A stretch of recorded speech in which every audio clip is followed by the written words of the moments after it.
happens. It all starts with the right property. That's where I come in. I am Bo Butler with Southland Realty and Auction, a hunting and recreational land specialist and a Jackson County native who sees land through a hunter's eyes. Just as you trust your guide on a big game hunt, you can trust me to find the perfect property for you. Thinking of selling? Let me help you make your land attract buyers. Remember, Bo knows land. Call me at 256-609-0512. Normally, when you call a roofing company, all you hear is, you need a new roof. Not when you call Fleming Roofing and Restoration. Since 1965, the folks at Fleming have been focused on what you need, whether it's an easy repair or a full roof replacement, commercial or residential. And when it comes to storm damage, you want Fleming on your side. They know all the ins and outs of insurance claims and will guide you through the entire process. Log on FlemingHSV.com and book your free estimate today. Fleming Roofing and Restoration. We show up. Hi, this is Wes Neighbors. I'm here with Sam Fleming with Fleming Roofing and Restoration. Sam, tell the folks about Fleming Roofing and Restoration. Hey, Wes. Our company, Fleming Roofing and Restoration, specializes in commercial and residential roofing and repairs. I'm a fifth-generation Huntsvillian, and our family's been doing construction business in Huntsville area since 1965. Sam, what kind of roofs does Fleming Roofing and Restoration do? Our guys are skilled enough. We can come out and address any kind of leaks or issues you might have on your commercial, on your metal roofing, on your shingles. We can do anything, and we can offer you a solution to repair it, or we can replace it. But you guys also do insurance restoration. Our staff has 10 plus years of experience as insurance adjusters, and we really do know the inside and out of the claims process at Fleming Roofing and Restoration. Check out Fleming Roofing and Restoration online at FlemingHSV.com, or you can call or text them at 256-651-9440. Hey, Wes, we show up. Sports Talk 24/7, 365. Your full-time sports station. You're doing a great job. Keep up the good work. Is 97.7 ESPN The Zone. Doesn't anyone do any work around this joint anymore?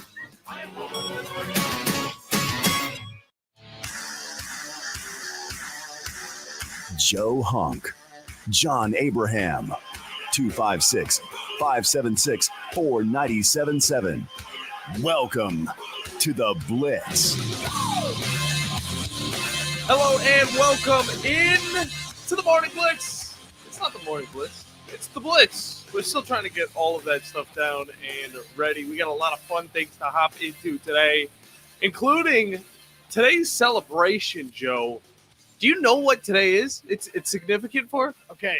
The only reason I want to say that I may know is because right before the show was about to begin. Yeah, you looked at your calendar. I saw the Thursday checklist that was written down at the very bottom on our scroll, and I'm going through and I'm going, no.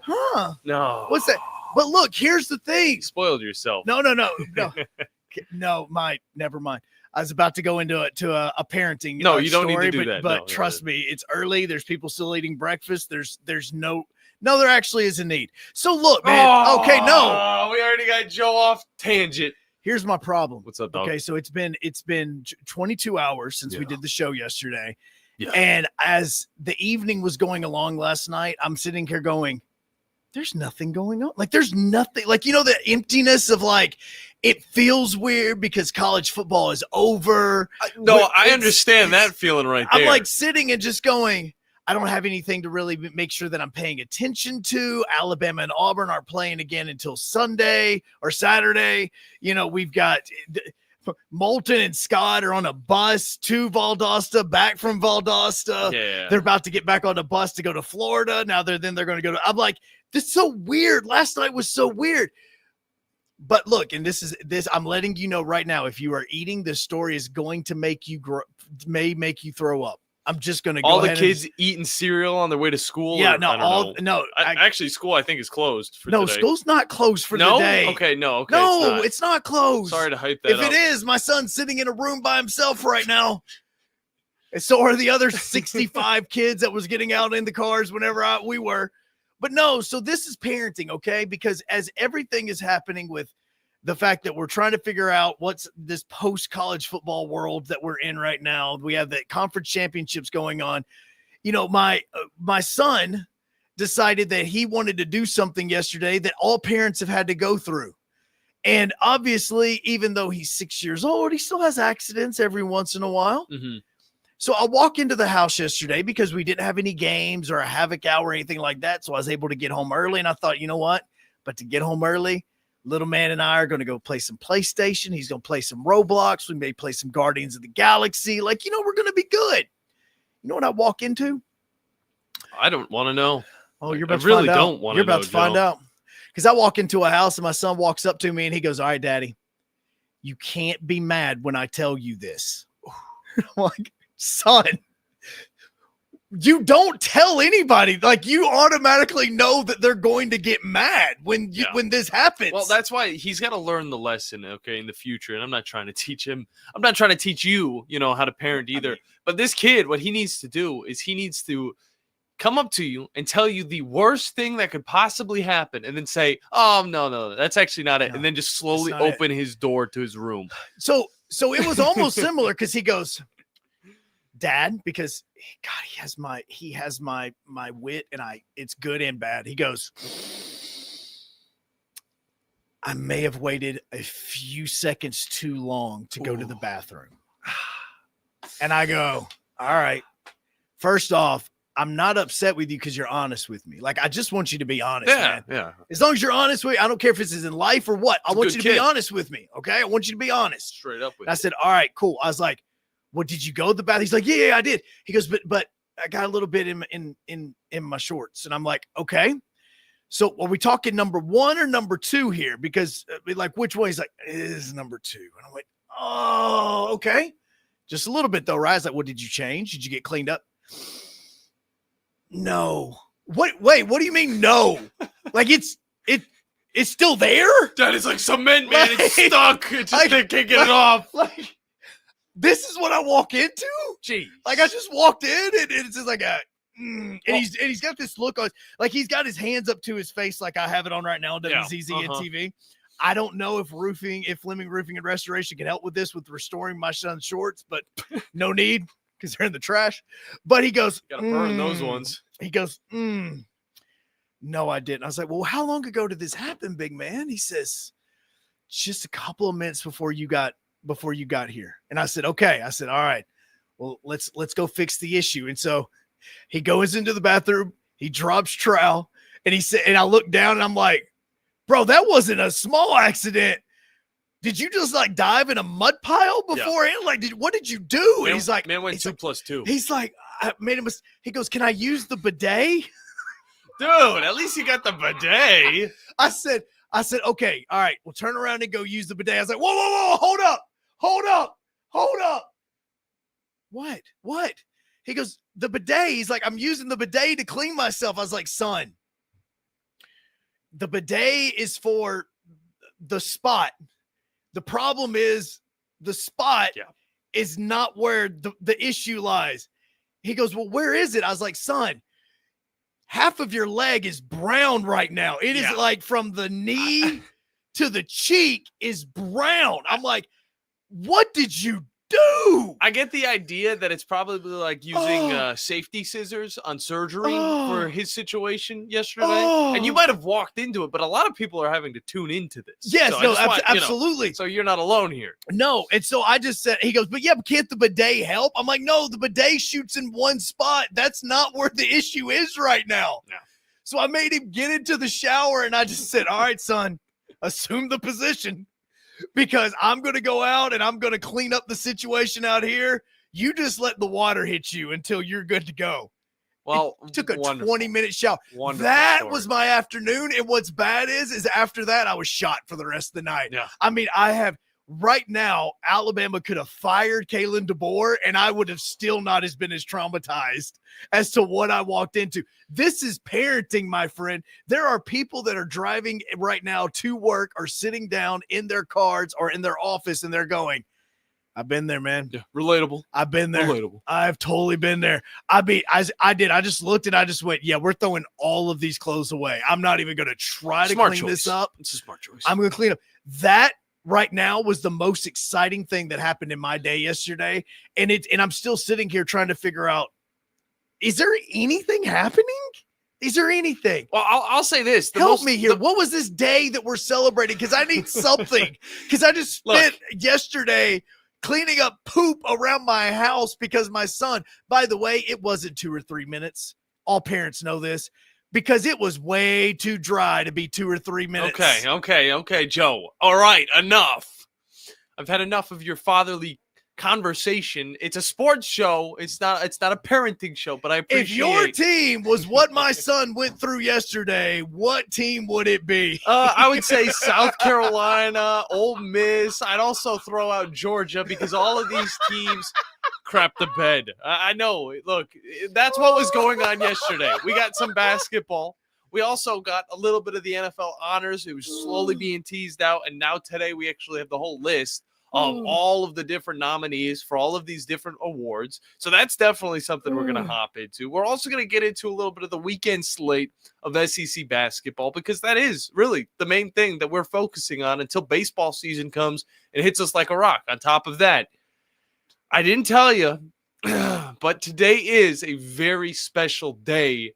And Joe, I'm going to get your opinions on it later. 1/23/25. It is National Pie Day. And I know it's not Thanksgiving. Oh, I love pie. But we're going to be talking some pies today. I love pie. Oh, yeah. I do. And that is so much better than what I just talked about. Yeah. Absolutely. I mean, I had to deal with the pie yesterday, not the same type, but it was that National Pie Day. Yeah. I mean, I get it. I'll tell you get at this very second, there's no pie I love more than pecan pie. Not one. There's not a single pie that I love more than pecan pie. We should do a pie tier ranking. That's what we should do. All right. And you can probably get that set up over on WZZN TV, which is a place you can watch the show over on our YouTube page. Go subscribe to that bad boy. You're able to watch Talking Ball, the Morning Blitz, the Drive, Tom Abraham Show, all of that great stuff, as well as the Havoc Hour. And whenever Crawdad's Countdown to Army Football Kickoff comes around, we're going to have that as well. And plus, there are a lot of other things that we're going to be doing on that as we continue and as we go throughout our day. Yeah, no doubt. And our week and season, because, you're right. There's a lot going on. And, Joe, although Fleming Roofing and Restoration might not be able to fix your parenting situations. God, it was such a bad one. Your child's shorts. They are the best people to talk to about all of your roofing needs, whether you're having roofing problems or not. To make sure you check them out online at FlemingHSV.com to fill out your free quote today. And remember that Fleming always shows up. 256-576-9777 is the number to hop in as we hop into a conversation with Ryan Silvia, focusing on this Tennessee Volunteers basketball team as they face off against number 1 ranked Auburn Tigers on January 25th, which you will be able to hear over on ESPN Winchester, which we are also on in this first hour. So phone lines are extended to our Tennessee friends. Hop into the show, chat with us about all things Tennessee, Tennessee Volunteers, Tennessee Titans, Nashville Predators, Nashville. What are the Cats, the Alley Cats? What's that one arena football team? You think they talk about that? At the moment, they're Stray Cats, and I can tell you right now, ain't nobody talking about them. Look, I'm telling you, me talking about the Preds yesterday, the only reason that they got talked about is because they literally had the greatest comeback in Preds history. Fine. High school sports. That will absolutely get talked about a lot more. Yeah. A lot more. Yeah, no, that's it. That's good. There you go. We're opening up the phone lines to you guys, but we're also opening up the phone lines to Ryan Silvia because he will be joining us in the next segment. So keep it with us as we hop into the first break, as I extend my hand. No, you're multitasking on this as I'm posting everything across social media. Yeah. We'll be back on the Blitz on 97.7 ESPN The Zone. Eagle Masonry and Installation. It's right there in the name. Eagle is your one-stop shop for block, stone, or brickwork, monument signs, and outdoor kitchens and fireplaces. Eagle also offers the finest craftsmanship and insulation, including fiberglass or spray foam insulation, and of course, insulation removal. Philip Love and his team have years of experience, bringing the region the best in masonry and insulation services. For more information and a quote, visit insulatewitheagle.com or call 256-755-1556. Eagle saves you time. Eagle saves you money. No representation is made that the quality of the legal services to be performed is greater than the quality of legal services performed by other lawyers. This is Wes Neighbors sitting here with Stan McDonald. Stan, tell everybody why you're the best damn dirt lawyer in North Alabama. Yes, Wes, at Jacob Title and the Stanton Law Firm. You know I'm a dirt lawyer, and a lot of our friends know that, which means we specialize in real estate. Now, if you own real estate or you're buying it or you're selling it, you need to do a closing, but a lot of times there's legal issues associated with that. We're a great group to talk to. My son, Lewis McDonald, heads our commercial closing division, and we approach your real estate needs very seriously. We seek to be the premier real estate closing company in North Alabama, and we do it in such a way it shows that we're experienced, we're for your success. We like to handle your real estate needs the same way Coach Dan Reeves used to say, never let them see you sweat. And that's going to be to your benefit, too, when you visit us at Jacob Title and the Stanton Law Firm. Our website online is jacobtitle.com. Football season and Bad Daddy's Burger Bar. The perfect combination of good times and great food. This season, score big with one of our chef-inspired expressions of pure burger amazingness. Our delicious burgers are made with premium Angus beef, and you can pair it with one of our signature cocktails or a cold craft beer from our huge selection. Bad Daddy's Burger Bar on the Parkway in Huntsville and our new location at Cliff Farm, Highway 72 in Madison. Mike Rowe here with a quick question. Is your concrete sinking? Whether it's your driveway, sidewalk, or patio, those uneven surfaces are not just ugly, they're dangerous. That's where AFS comes in, a groundworks company. They use state-of-the-art concrete lifting solutions to prevent tripping hazards, and they're the best at what they do. Schedule your free inspection at afsrepair.com/row. And while you're there, check out my latest dirty job. It's a good one. Licensed in all states where work is performed. See website for details. In the Army National Guard, soldiers serve part-time and close to home. My community means everything to me. It helped shape me into who I am today, and is where I choose to raise my own family. That's why I joined the Army National Guard. I'm proud of where I'm from, and as a soldier, I get to give back to the people that helped me succeed. The education benefits I got from serving helped me get my degree and jumpstart my career. The training and leadership skills I've gained from the Army National Guard help me every day when I teach young people, help my neighbors, and look out for my community. I know that when my neighbors need us the most, my fellow soldiers and I will be ready. My family loves it here, and my part-time service means we get to stay here. Serve part-time in the community you live in as a proud member of the Army National Guard. Talk to your local recruiter or visit nationalguard.com.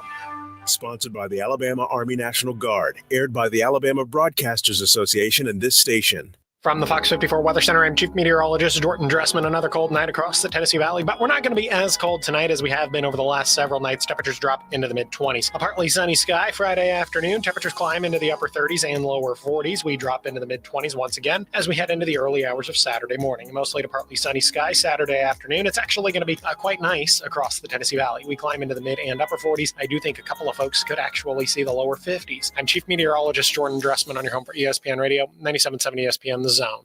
This will turn journalism on its ear. Watch our stream on WZZN TV on Twitch and YouTube. But you are the greatest hero in American history. We are 97.7 ESPN, The Zone.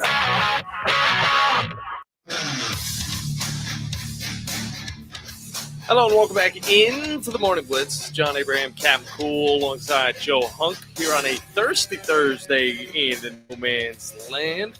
Unless you just heard my new story and didn't know it. Feeling real good. Yeah. We're just gonna stop talking about that, and as we continue on with the show, Joe, you will continue on because I believe that is Ryan Silvia calling it because that's how our guests do it. Absolutely no. What we have going on is the fact that coming up here on Saturday night and Saturday, you have huge basketball games between not only Auburn and Tennessee. You also have Alabama and LSU going to be taking place. You'll be able to hear the Alabama game on 97.7 ESPN The Zone for the Tennessee game, An Auburn game, you're going to be able to hear that up on ESPN Winchester at 7:30 is when that one is going to tip. Both games are going to be tipping off on 7:30 on Saturday. Alabama LSU is going to be on the SEC network, or you can be listening to Tennessee and Auburn on ESPN because College Game Day is going to be there, and everybody is going to be down in Auburn getting ready for this matchup between two top 10 teams. Yeah, and we got some fun matchups. I will say that. I mean, you brought up a few of the SEC games, but like the Texas A&M versus Texas matchup, going to be very fun. We've got to see these teams already kind of face off earlier, but at the same time, you get Mississippi State versus South Carolina. South Carolina almost beat Florida at home. That wasn't the case last night, but It is a team that is slowly but surely getting better, and to the point where, hey, they can also be a little bit of a challenge, even though they're 0-6 right now in the conference. Outside of that, though, they're still looking like a decent team. Ole Miss versus Missouri. Ole Miss, of course, took a bad loss. And then on top of that, the biggest game, I would say, going to be that Tennessee versus Auburn matchup that's going to be happening at 7:30. And, of course, to prep it, as we always do when it comes to Tennessee Volunteers and all things orange, we get one of our favorite guys on. And it's one Mr. Ryan Silvia from volreport.com. Ryan, how you doing today, man? I'm doing good. It's cold as a brick out here in Knoxville, but I'm hanging in there. Is it at least snowing? Are you at least getting some snow? Is it fun, like flurries and all that, or is it just cold? No, it's just miserable cold. You're right. If there was a little bit of snow, maybe you can salvage it and make it into something fun. We got that a couple weeks ago. Yeah.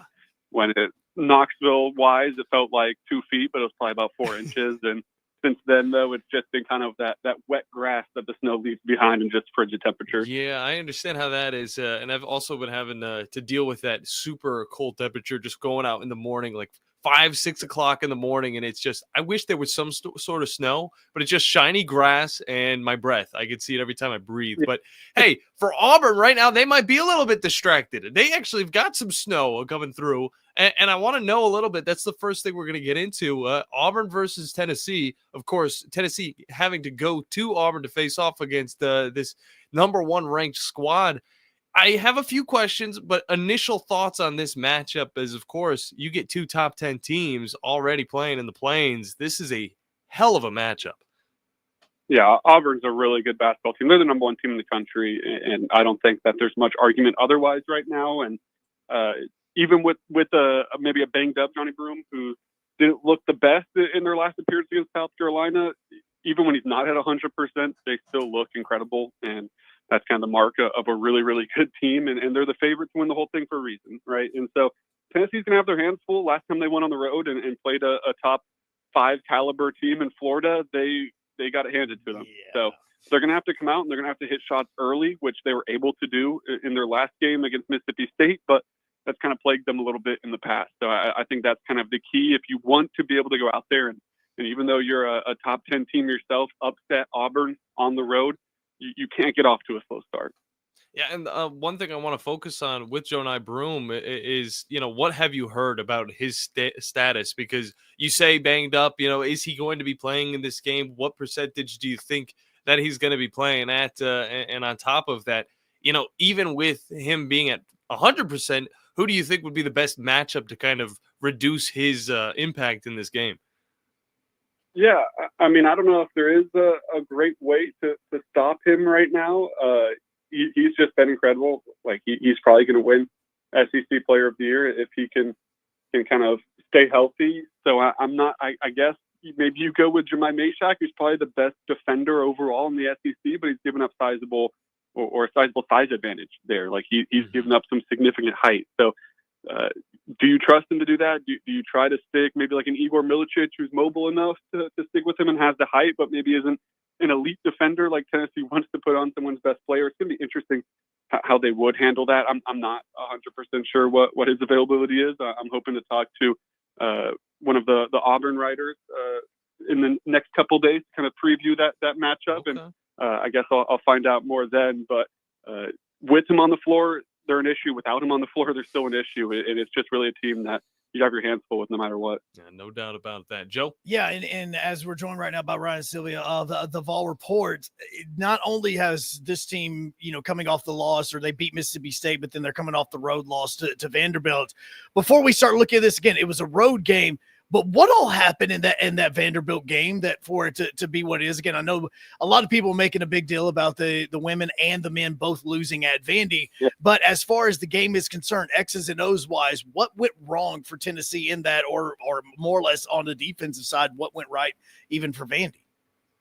To me, a big reason Tennessee lost that game was foul trouble for Zakai Ziegler, and Rick Barnes is in the 300s in two foul participation across Division I basketball, meaning that if you get 2 fouls in that first half, you're not playing for the rest of the half. And that's what happened with Zakai Ziegler. He got a second foul, fouling a three-point shooter, which has been a big issue for Tennessee throughout the year, and a big point of emphasis heading into last game. And they weren't able to stay away from it in that either. But they've been grilling them in practice, saying, hey, we can't foul three-point shooters. And that's what Zakai did to get a second foul. And that was with 7 minutes and 10 seconds left.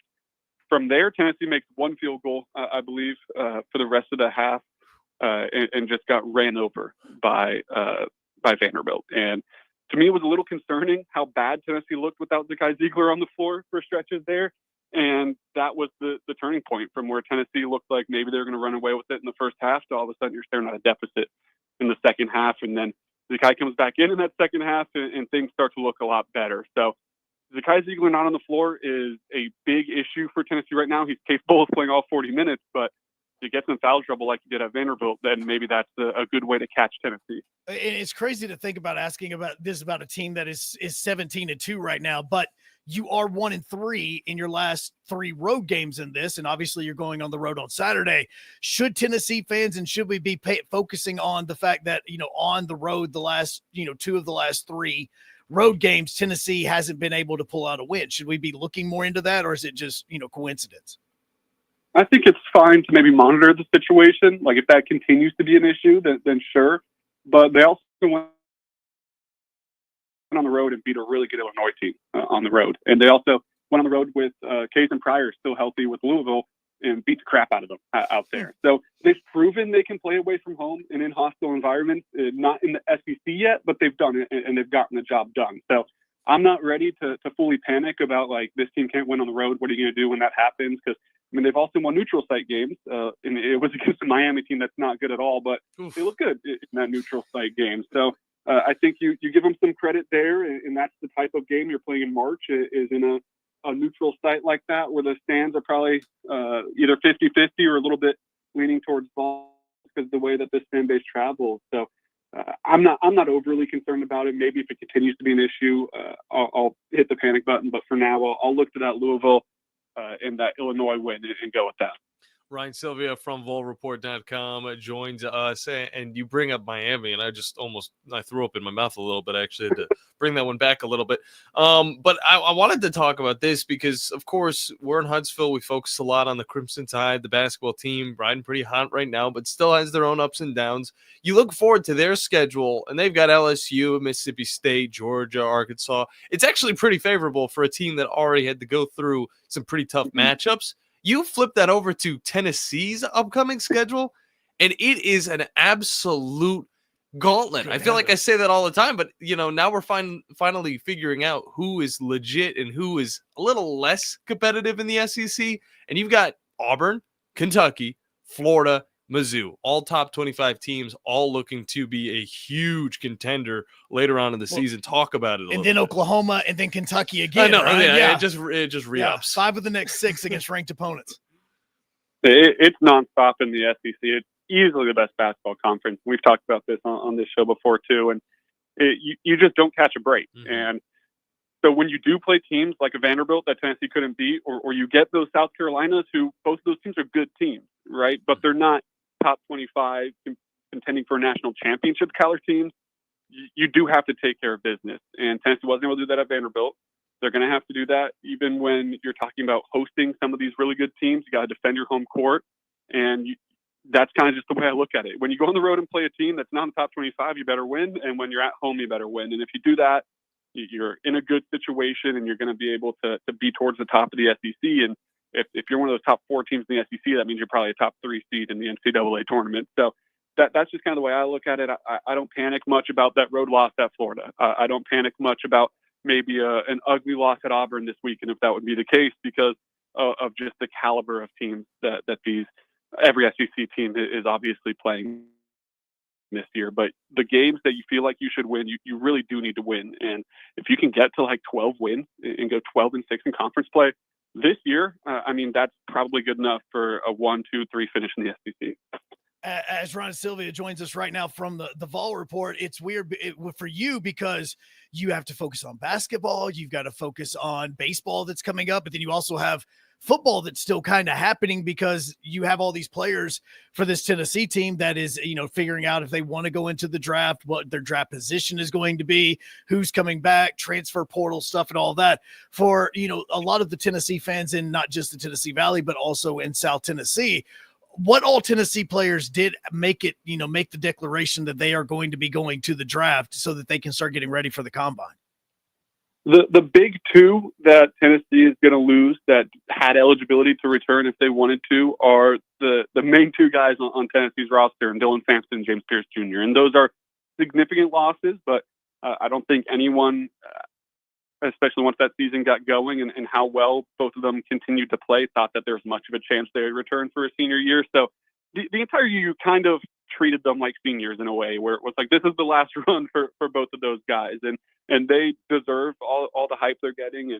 And in a loaded running back class, Dylan Sampson's maybe trying to make some headway into getting in the mix to being one of the top guys. So a good combine and a good pro day for him is even more important. And James Pierce Jr., again, feels like a consensus first-round pick, maybe just outside a consensus first-round pick. Like you could see a possibility of him sliding into a very early second-round pick, but his ceiling is like a top 10 selection. So he kind of depends who you talk to, how high they have him. But both of those guys are kind of set up to have really long careers, and it's kind of a double-edged sword where you hate to see them go. You hate to see 2 of your most productive players leave, but that's also the sign of a healthy program, is that you're churning out NFL talent, and you have 2 guys like that are declaring. And then you have a bunch of seniors as well, like an Omar Norman Lott, another guy with a really high ceiling that if you talk to some people, they give him like that first-round type of grade, and it's hard to see him slipping past maybe the second day of the draft. So it's a good sign that they're pumping out that talent, but it does make it difficult maybe for the staff in the moment to try to replenish some of those positions.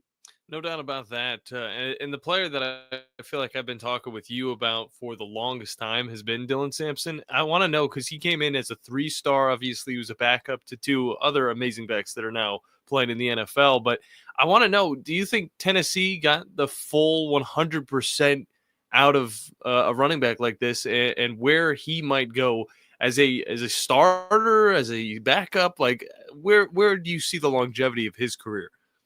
Yeah, they definitely got the most out of him this last year. I mean, he was a workhorse, which is funny to see, especially after last season when on the show we talked about that triple-headed monster Tennessee had, where it was Jalen Wright, Jabari Small, Dylan Sampson. Even Dylan Sampson's freshman year, he didn't play as much, but he was still kind of getting in that mix and breaking off some big runs and showing that potential. So they definitely made sure to get the most out of him this last year. And part of that is depth, where you didn't have the guys maybe to be a 3-headed monster like they want to be and have that heavy rotation. But I mean, he's a Tennessee legend, and you look at the record book and it shows it. He's at the top of like everything now because of how productive he was this season. So we'll see where he goes in the draft.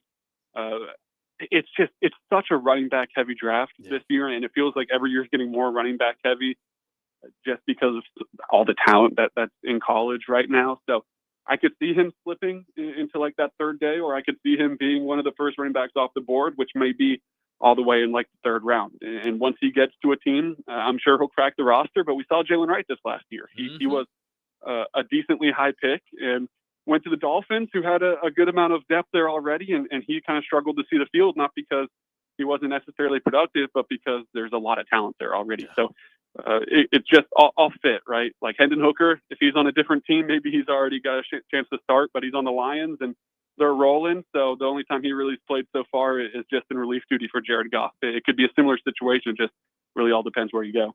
No doubt about that. One guy I think about just because he was in the Tennessee area for a little bit is Ray Davis. He came out of the Vols. He went, the Volunteer. No, I'm thinking of the Commodores. There you go. Vanderbilt. I'm all over the place with these V names. Going to Kentucky, and then of course now deep in the playoffs with this Bills team, you're really finding success from one of those Nashville guys. But flipping it over to baseball, Joe, I know you're interested a little bit about this Vols baseball team. Well, I mean, it's mainly the fact that we're now within a month of the season starting. Like, as crazy as it sounds, keep it rolling. I mean, pitchers and catchers from Major League Baseball normally always get into and go to training camp around Valentine's Day. That is when Tennessee is having their very first series against Hofstra. And it feels weird to say it, but how are the national champs kind of getting ready to defend the title? It's similar to football, where you have a lot of turnover from juniors and draft eligible sophomores and seniors that slip through the crack after junior year going to the draft. But Christian Moore is obviously at the top of the list, but you got to replace a lot of talent. Blake Burke at first base, a good amount of your pitchers. You look to the outfield, and both your corner outfielders, Dylan Dreiling and Kavares Pierce, and it's going to be new faces in a lot of positions, but they do return a good amount of guys that I think people will remember from that championship team, like Hunter Ensley in center field, who was kind of the hero of the College World Series this year with his run into the wall and catching it, and then the crazy slide into home where somehow, by some way, he avoids the tag. So he's a guy that's going to be back. Dean Curley is going to be back at shortstop after a breakout freshman year. So they have guys that are returning that people are going to be excited about, but there's also going to be a lot of new faces that are going to break out. And Tennessee's recruited as well as anyone, and that's both out of high school, which is so tough in baseball because a lot of these guys, if you have the best class, just end up going to the MLB draft right away anyway. But also in the transfer portal, they landed 2 Ole Miss guys that should make an instant impact. Gavin Killen at the middle infielder from Louisville could be a really big piece, but a freshman that I think a lot of Tennessee fans are really excited about if they've had the chance to maybe watch a practice or read up on this team. Jay Abernathy is going to be a monster for Tennessee as a true freshman. He's got all the makings of National Freshman of the Year and every accolade you want to throw at him. So Tennessee's going to be stocked and loaded for another Omaha run this year. Well, and the one I was also wanting to ask you about, just because of the local tie in this, is I know that obviously you got Cannon Peebles as the catcher. He was a transfer in from NC State, but from here in Huntsville, you have Stone Lawless, who's a Huntsville grad. Is there part of him that's possibly going to be like backup catcher in this? Is he going to be getting the start in the double headers? Like, what do you think that his potential role could be? I think Stone Lawless right now is comfortably catcher 2 behind Cannon Peebles, but this staff really likes Stone Lawless, and they think he could be a massive piece for them going forward. And that could be partially this year in the case of injury to Cannon, like you said, in double headers or maybe a midweek start or here and there. So I would say there's a good chance you see Stone Lawless on the field a decent amount this year in his second season with the program, because this staff already has a lot of trust in him, and that's both behind the plate and with his bat. And he's kind of that full, well-rounded type of catcher that's just such a rare commodity to have. And so is Cam Peebles. And that's such a luxury for Tennessee, who I don't say they've struggled at the catcher position. Like Cal Stark, Tony goes to bat for him all the time, and he was such a big piece of that team, even though maybe he wasn't the most efficient batter, but he was such a big leader and presence behind the plate. You go back to guys like Connor Pavloni, Evan Russell stepping in. They've had big names there, but to have a well-rounded guy that can do it both behind the plate and at the plate is a big commodity to have. And Tennessee's got 2 of them right now that they like a lot. Ryan, as always, wonderful stuff from you, man. Before we let you go, though, I don't know if you know what day it is. You're really about to ask him this, aren't you? It's National Pie Day. Yep. You're involved I now. can't let you go. You're involved. What is your favorite pie? Well, first of all, I can't believe it's National Pie Day. I feel like that has to be March 14th. That's shocking. That is.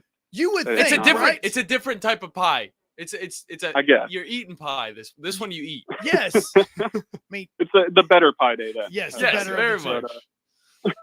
Well, you don't get to go to Hardee's though. So yeah, at least that's what I did. I don't know about you guys. I like pumpkin pie. I like my Thanksgiving slice of pumpkin pie, get some whipped cream on there. I mean, I can do other pie. I can do like a peach pie, an apple pie, things like that. But for my money, you got to give me pumpkin pie. Okay. All right. Good stuff from you, man. Always appreciate you hopping on. Let the people know where they could find you on socials and online so they could keep up with all of the volunteers work going down. Yeah, I appreciate y'all having me. We're over at volreport.com. As we touched on, it's really everything going on Tennessee's campus. It always is. That's the beauty of covering what they like to call an everything school. So we got football content, we got men's basketball, women's basketball with a big matchup today at Top 10 Texas. Baseball season right around the corner. Men's basketball at Auburn this weekend. Really everything Tennessee athletics, including recruiting, over at volreport.com. You can find me on Twitter, X at Ryan T. Silvia, and our site at Tennessee Rivals. ESPN Winchester, light them up. Go and find this guy. You guys will get all the information you need to know. Ryan, appreciate it as always. You take it easy, brother. Yeah, thanks, guys. You too. Great stuff from him, as always. We went all the way around. Like, dude, he did the full circle. He did. Like, I mean, again, only thing we didn't ask him about was like Lady Vol basketball. That was it. Oh, yeah. And also, volleyball. I mean, there's a bunch of bowling. I think they have a bowling program over there. He's still on the phone line if you want me. I can just pot him back up. No. Yeah. So what do you think about that bowling team that you got there? No, don't ask him that. 256-576 97.7 is the number to hop in. I just love the fact that the North Alabama, especially the Huntsville area, has like Stone Lawless here, and I'm sitting here asking him about a Huntsville Panther. Yeah, knowing how many Huntsville Panthers we have that are Bama fans, and I'm like, yeah. So now you got to pay attention to a boy from Huntsville that's playing for Tennessee. Exactly. There was also a Sparkman pitcher that was actually playing there last season. Yeah, and he was playing in the final as well. And I gotta figure out what his name was again because I remember him being quite the stud. But either way, quite the stud's not really a way of saying that with him because no, he was not just quite the stud. He was a fantastic pitcher, and it's AJ Causey. AJ Causey, not AG Causey. And he got drafted as a matter of fact. Okay. So he's gone, and I think he got drafted. I'm double checking that, but I believe he did get drafted. This on here, but yes, that could definitely be doable. Also, the reason I feel like I can break this guy down. He got down. drafted by the Royals. Good for him. Hey, there you go. We might even have to get him on. We might get him on, and also on top of that, maybe RCA's nomination. I mean, just a thought, just something to think about. Is of course that is coming up, guys. The Rocket City Awards. So, yeah, this could be my first Rocket City Awards. I know, and you're going to see all the work that I put in just for it to be just me behind a little glass window yet again. Because in reality, I have no clue what the Rocket City Awards are. I just know that we've talked about them, and I've seen the pictures from previous years. We got it up on, no idea. I think it's on 19 right now. Yeah, so I'm actually like learning about this as we get closer and closer. But this is going to be my first one. I feel like Silvia, his favorite pie is a pumpkin pie, not because it tastes amazing, because it does, but because it's the closest thing to Vol orange. I was actually wondering about that when he said pumpkin pie, because I have never tried pumpkin pie. What? Never wanted to try it. It's never been. You say I've got homework. No, yeah. Have you done your homework? No, I haven't done my homework. I forget. Dude, I almost did your homework last night because I got into the bed last night. I was looking through trying to find something because, again, we didn't have any games on. And next thing you know, Varsity Blues pops up. Joe, and I go, I work out, I come home, I shower, I eat, and then I work on some more work before falling asleep because I got to wake up at the butt crack of dawn. I don't know if I could say that. I don't know if I could say that. You could say butt crack. I said poop. Well, that's fine. I guess if you get a little too far. They're married to each other. No, there's one more that I've said plenty of times on the show, but I'm not going to say it today. Either way, 256-576-97.7 to discuss a little bit of Tennessee Vols everything. And then on top of that, the NFL honors and some more SEC basketball coming your way. Joe, I need you to pick this up. I got absolutely not coming your way as we continue. You can get in on the Blitz this morning, as this Thursday morning we are rolling along on 97.7 ESPN The Zone, ESPN Winchester, and WZZN TV.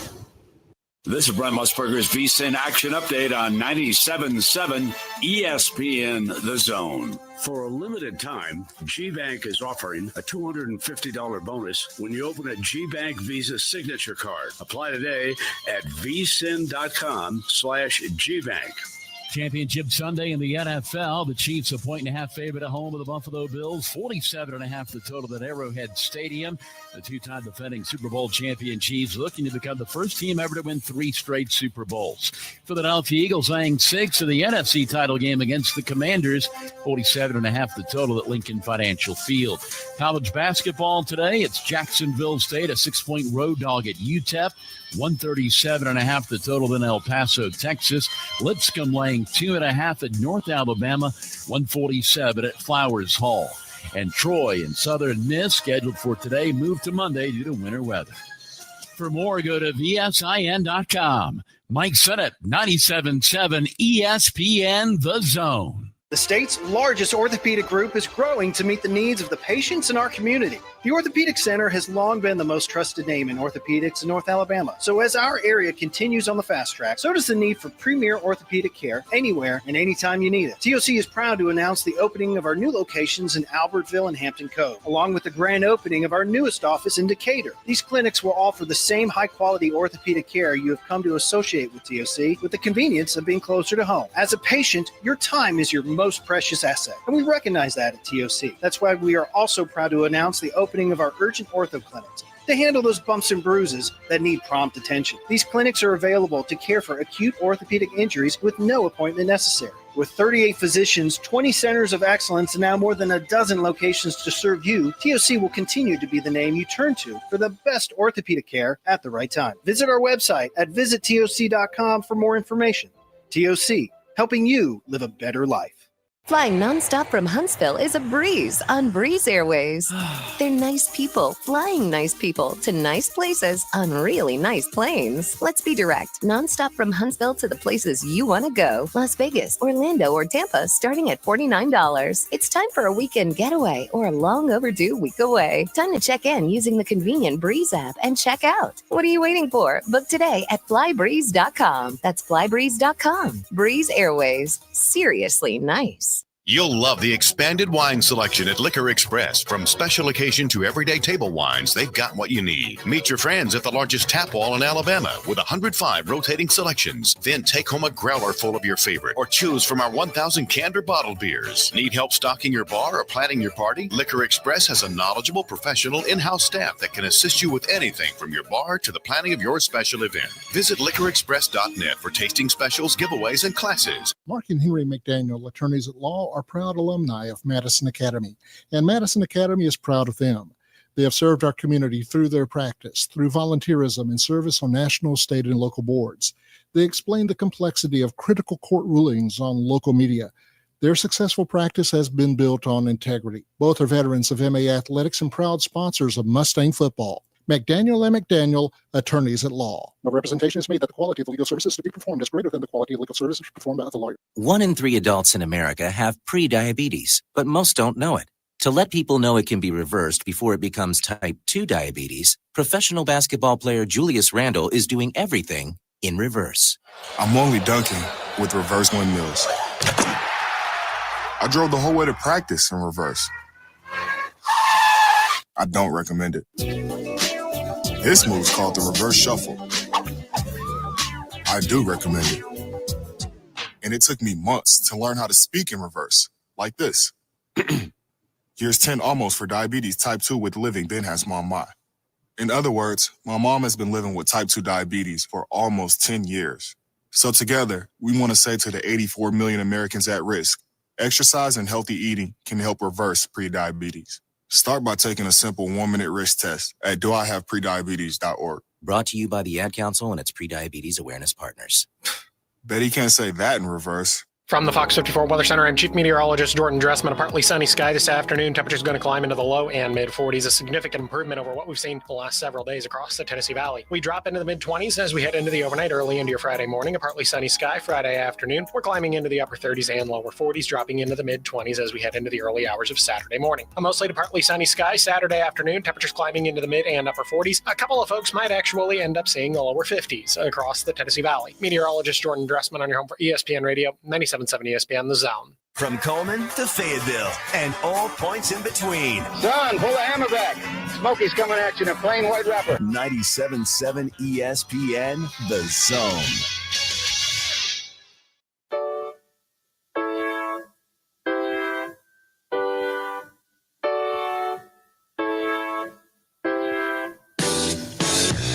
Final segment of the first hour. That means it's the best segment of this hour, even though I think last segment was actually pretty freaking good. Go and check that out over on WZZN TV.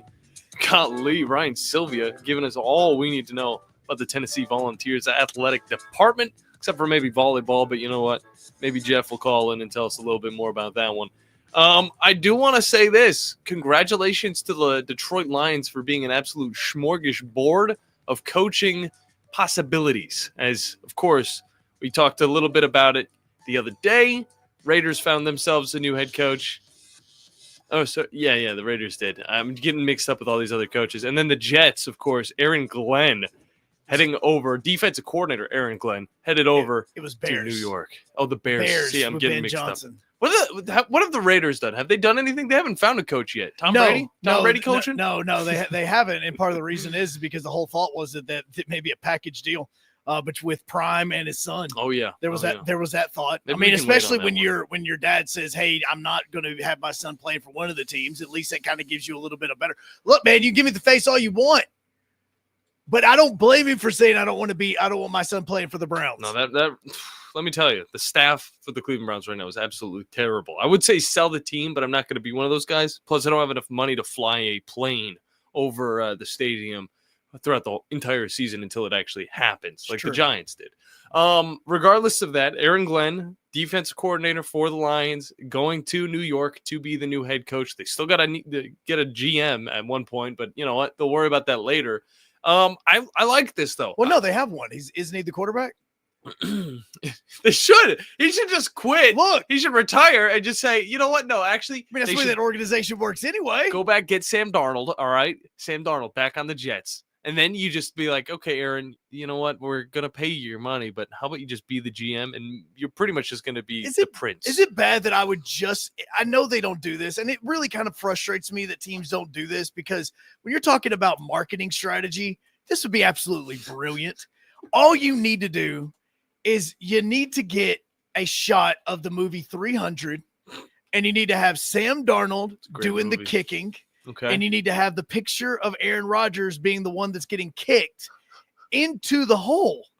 And it was being like, back to the darkness. That's all you got to say for Aaron Rodgers as he's getting kicked. I don't know. Back to the darkness. No, I don't know if he should be kicking Aaron Rodgers. I think he should be kicking himself, but his former self. His former Sam Darnold, all right, whenever he was originally on that team, all right? So that's what I think, because he is a totally different quarterback, and maybe it's because he's with a better organization with a bunch of better players. I mean, think back to whenever Sam Darnold was the quarterback of the New York Jets. Oh, no, he was awful. Joe, can you tell me one of the wide receivers that he had on his team? I almost want to say like Crowder or Clowney or whatever his name was. I don't know.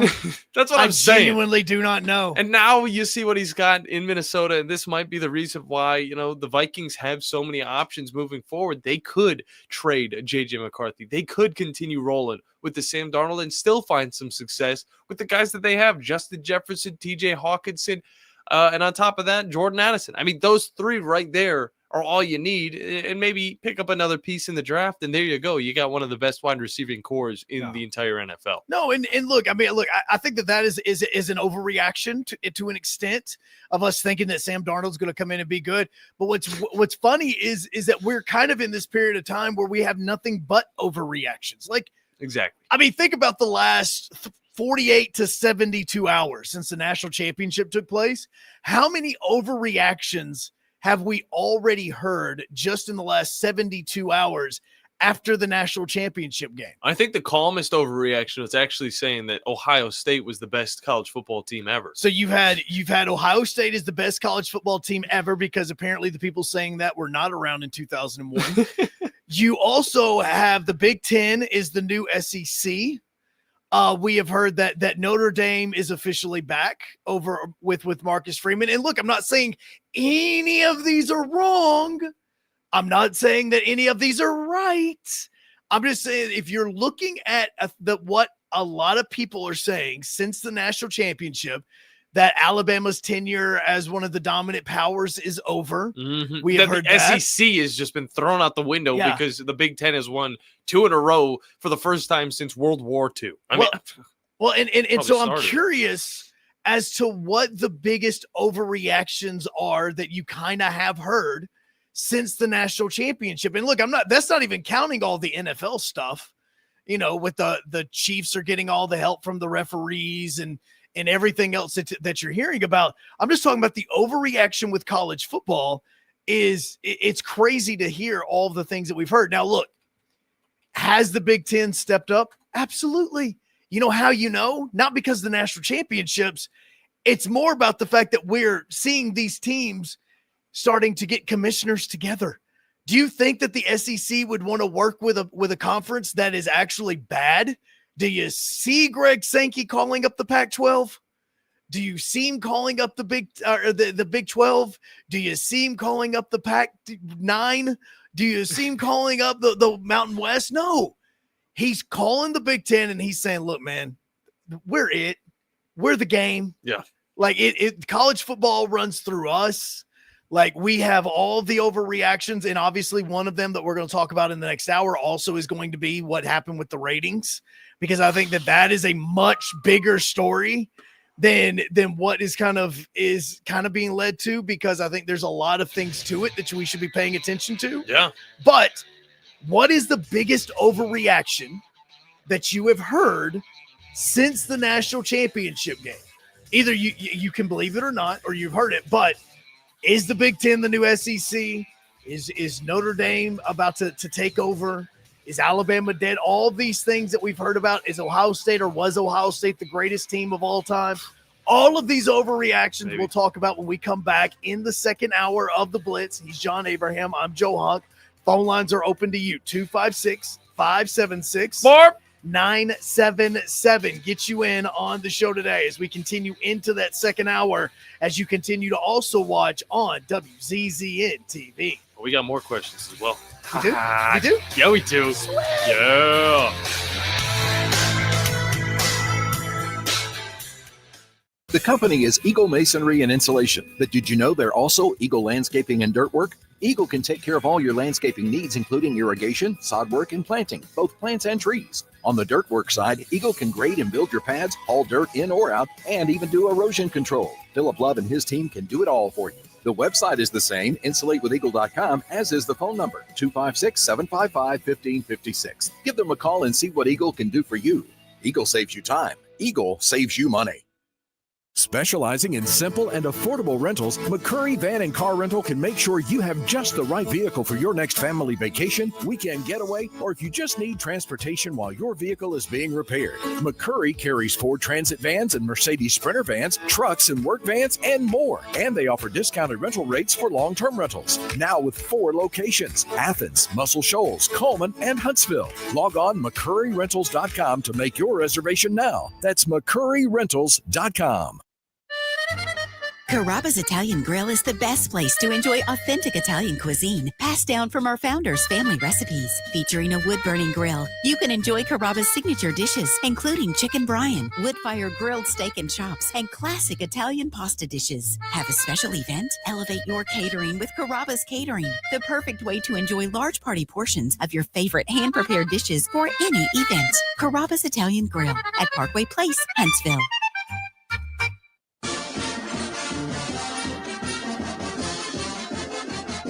From the University of Alabama, this is Crimson Tide Today. It's daily update on Bama sports and is brought to you by The Good Feet Store. The Good Feet Store, helping people get back to the life they love without their feet getting in the way.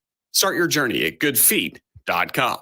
Hello again, everybody. I'm Roger Hoover. On Thursday's edition of Crimson Drive, driven by NASCAR, we'll be joined by Alabama freshman gymnast Peyton Walker. Peyton, has it been everything you had hoped it would be, getting to be an Alabama gymnast? Oh my gosh, it's been everything and more. I couldn't have asked for a better team, a better debut, a better school. It's amazing. Yeah, there's some time coming up away from Tuscaloosa in competition, but against North Carolina on a snowy Friday night, we did get to see you for the first time. What was that experience like?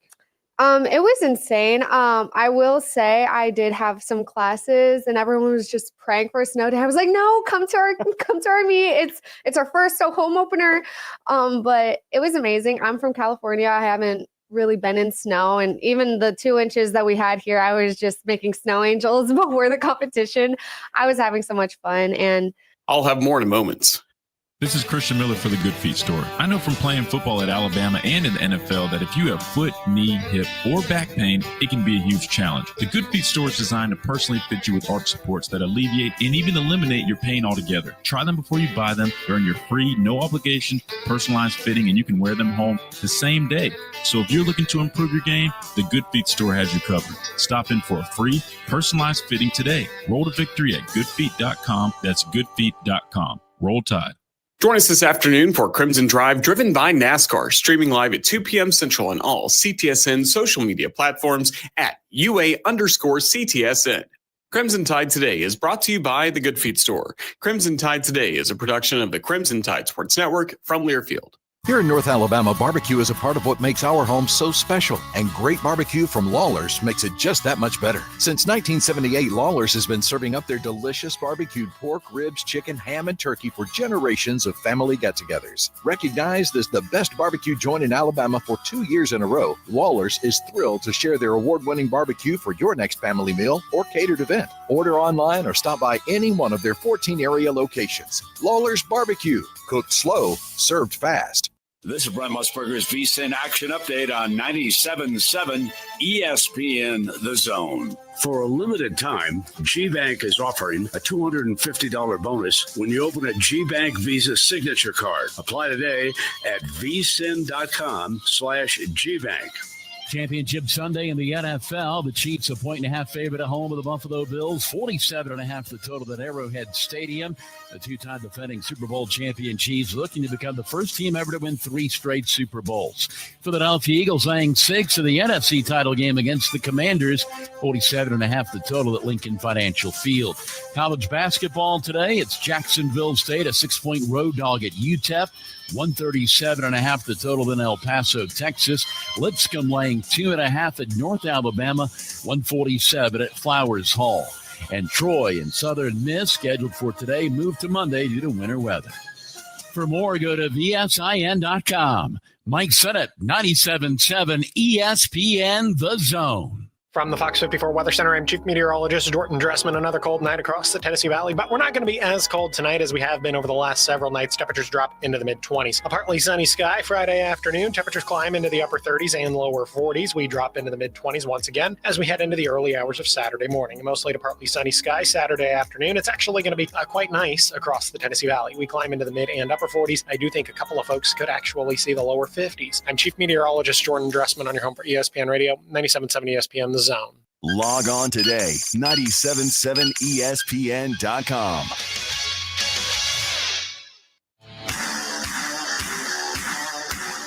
Joe Hunk, John Abraham, 256-576-4977. Welcome to the Blitz. Second hour, final hour, best hour on 97.7 ESPN The Zone and the Blitz. I am Joe Hunk. He is John Abraham.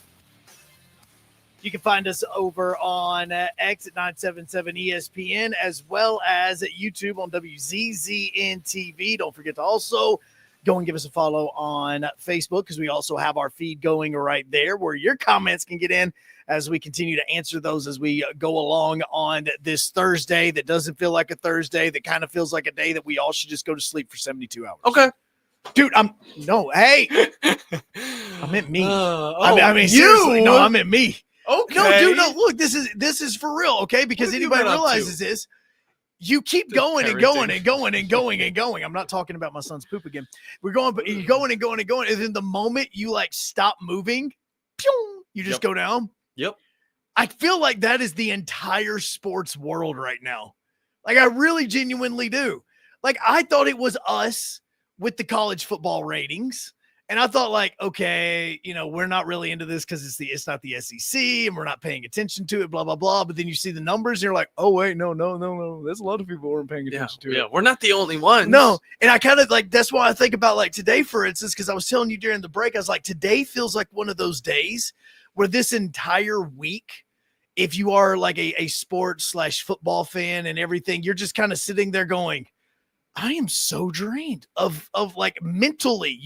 I always read sports books. Like I do Audible and I read all of those. My last 2 books that I've read have nothing to do with sports. Good. I mean, like it's one of those like I'm just kind of I'm washing my palate of all of this stuff. Sometimes you just need to take a step back and Yeah. then let it kind of reload. And that's what I like. I like about, the end of the college football season, which honestly right now it feels like we're talking like the NFL season's over as well, but we still got multiple weeks as well as the Pro Bowl. And you have 2 amazing conference championship games. Yeah, they're going to be really fun. We get a new face as well inside of it, and it's just going to be wonderful.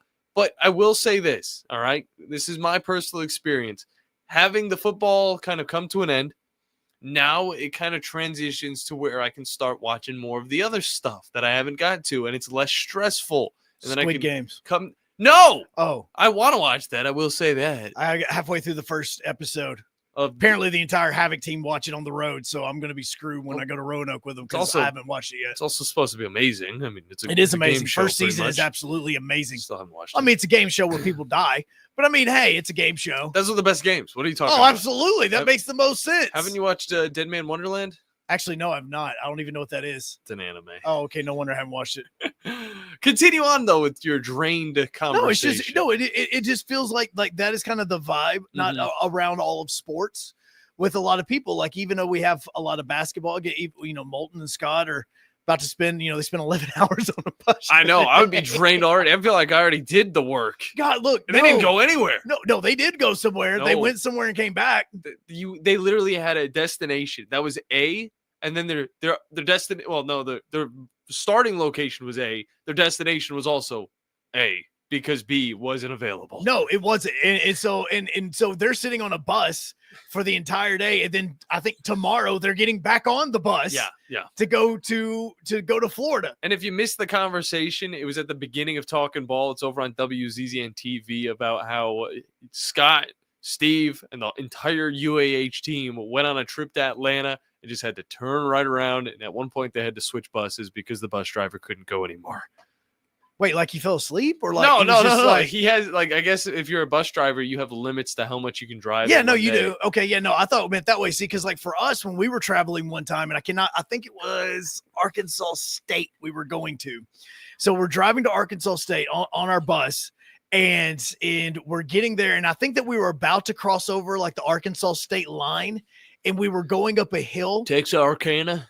And the next thing you know, we start seeing smoke coming out of the bus. Oh, no. And everything. So we had to pull off to the side of the road. And again, this was, like March or April into baseball season. So it wasn't too hot, wasn't too cold. It was just kind of like right in the middle. But we had to like pull off on the side of the interstate. Wait, were you going through West Memphis? I have no clue where we're going through, dude. We were watching Saw on the TV. Okay. I was working on homework. Like I was sleeping. You don't have no remember clue where we were going whether through. or not you went through Memphis to get into No. Arkansas and you see that big old casino on your right? No, I don't remember that. Oh, jeez. I wasn't paying attention to any of that. Okay. And it's super bumpy for a good 5 minutes. No, you know how many roads are super bumpy for a good 5 minutes? Trust Have you me. driven through Birmingham? Trust me. You've never. No, I'm not Rebar talking about. is like their official destroyed. item in Birmingham. That's all you see. I'm not talking about the destroyed roads down in Birmingham. I'm talking about literally whenever you go into Arkansas. I guess it's because it is such a boring drive. They make the roads extremely bumpy, so you can't fall asleep. Like it's not on the side of the road. It's whenever you're going in from Memphis. And you go boom, boom. If you're watching on WZZN TV, you get the full effect he's of also that. He's also doing some moves along with the words that he is saying on the radio. Yeah. But no, like I remember the bus broke down and it started smoking and we had to wait. And trust me, it was a whole thing. Okay, like it was odd. Everybody's have a broke down story. I know everybody's been broke down somewhere, but it was I feel them on that. Like that sucks. And then you've got to get back on the bus here in a couple of days, and you've got to go all the way back once again and continue and do this whole thing over with again. No. It's part of playing sports in the winter and everything else. But at the same time, I'm just like, maybe it's just me. I don't know. Like I'm just spent. Like I don't know why that is. Like I want to sleep for 72 days. Well, I can understand 4 hours. why. You're probably smarter. You got over here during the football season. Yes. All right? This is high school football, and honestly, I think back to it, and I'm just like, wow, that felt like it was so long ago, but we just got to the end of college football. Yeah. And now we're in another year. you're still rocking and rolling in this new job, and you're kind of thinking to yourself, maybe I need a vacation. Do we get vacations? Not at this time. Okay, I'm just curious. The best time, wait until after March Madness. Okay, after March Madness, we take vacations. Okay, I was just curious. Mainly summertime. Okay, summertime. Okay, no, that's totally fine with me. I'm okay. No, I'm not okay with 2026. that 'cause then the kids are home. Actually, 2027. You got to wait. Of 2027. Yeah. I'll wait till vacation. Okay, no, It's I'm a just different thinking because cycle. summertime would used to be like, oh, that'd be fine. But the kids are home. See, this is a different thing as a parent, man. We don't I have to strategize when I take the vacations because as much as I love my kids, I want my vacations to not involve the kids. That's tough. I mean, I got somebody who can watch those kids. No, I mean, we have people. Okay. I mean, we have amazing people. We have grandparents and we have nieces and nephews, and now we have more nieces that want to take care of the kids. Like, again, it's just you've met her. My daughter's adorable, and so people love her, and so they just want to take care of her, which is a problem because that's also going to be the case in like 15, 16 years because she's going to be like, I can find somebody to take care of me. That's fine. But I'm just like, I need to schedule this vacation a little bit more, and I may be like the rest of us that just gets kind of burned out on it. No, yeah. So like, I I'm reading books on like Robin Williams. I just started a Matt Rife book, which honestly, I probably am going to finish today because I've listened to it that much over the course of the last 48 hours. And I'm just kind of spit, but at the same time, I'm going, dang it, it's conference championship weekend, man. It's conference championship weekend. We got the Eagles. We got the Commander Skins, Washington, D.C., Virginia, Maryland team. I can't wait, Joe. I'm not burnt out just yet. All right. We've gone through the cycle too many times. I've been able to rock and roll, but I will say college football season might be a little too lengthy. I don't know how we can fix it, but again, maybe the listeners know. 256-576-4977. And okay, so that's where we continue this conversation of what needs to get fixed and what needs to get changed, because we kind of talked about it a little bit on Tuesday, the whole debriefing thing. Oh, we got a lot more we could talk about though. I know that. And so but at the same time, the ratings were so down. We'll bring up the ratings, okay, and we'll also go into a little bit of the NFL honors because I feel like we've been neglecting the NFL, even though that's the one thing that is still going on, and I don't think a lot of people are burnt out on unless they're getting a little bit of that residual college football bowl game, playoffs going into the NFL. I hope that's not the case because it's kind of totally different. There's no bans, but you do get to see a little bit of better play on the field. On top of that, I still haven't told you my favorite pie. Okay, so tell me about this pie thing because you brought it up today, and I'm trying to also figure out why Pie Day is on January 23rd. It's Pie Day. I know, but is there a reason behind it? I don't have a reason. Like yesterday, do you have a reason to eat pie in the first place? It's good. Well, no, it is good, but no, like yesterday was the 100-year anniversary of the start of the Winter Olympics, the very first Winter Olympics. I didn't even know that. It was part of the Cover 5. We just our Cover 5 kind of got cut short. Well, we talked about the the Coliseum for a little too long, which that kind of ties in. Where I said Jesus probably would have been crucified if it would have been built like 30 years earlier. Yes. Yeah, that may have been a bad thing to say, but hey. And then you also had yesterday people forget this too. It's crazy that yesterday had been 3 years since Hank Aaron passed away, because Hank Aaron passed away on January 20 yesterday was the 22nd, January 22nd, 2021. So those are anniversaries, but there's reason for these things. I want to know the reason for Pie Day. Okay, I got it for you. Okay, all what's right? the reason for Pie Day? So the first thing I looked up was, why is today National Pie Day? It actually gave me March 14th. Which is the reason and the day that it should be. But this is actually something that started in the mid-1970s in Boulder, Colorado. Deion Sanders, he's probably eating a pie right now. A Colorado teacher, Charlie Papazian, after he declared his own birthday, January 23rd, to be National Pie Day. Since 1986, National Pie Day is sponsored by the American Pie Council. So some random dude just declared his birthday to be National Pie Day because he loves it that much. I'm more confused by the whole National Pie Council thing. Why is there a National Pie Council? There's a round table that is a pie. And guys, they're just all sitting at it. We have somebody that would like to bring a new recipe to the table. Should we allow it into the pie fraternity? So get this, an AI made pie. What? What is in this pie that AI made?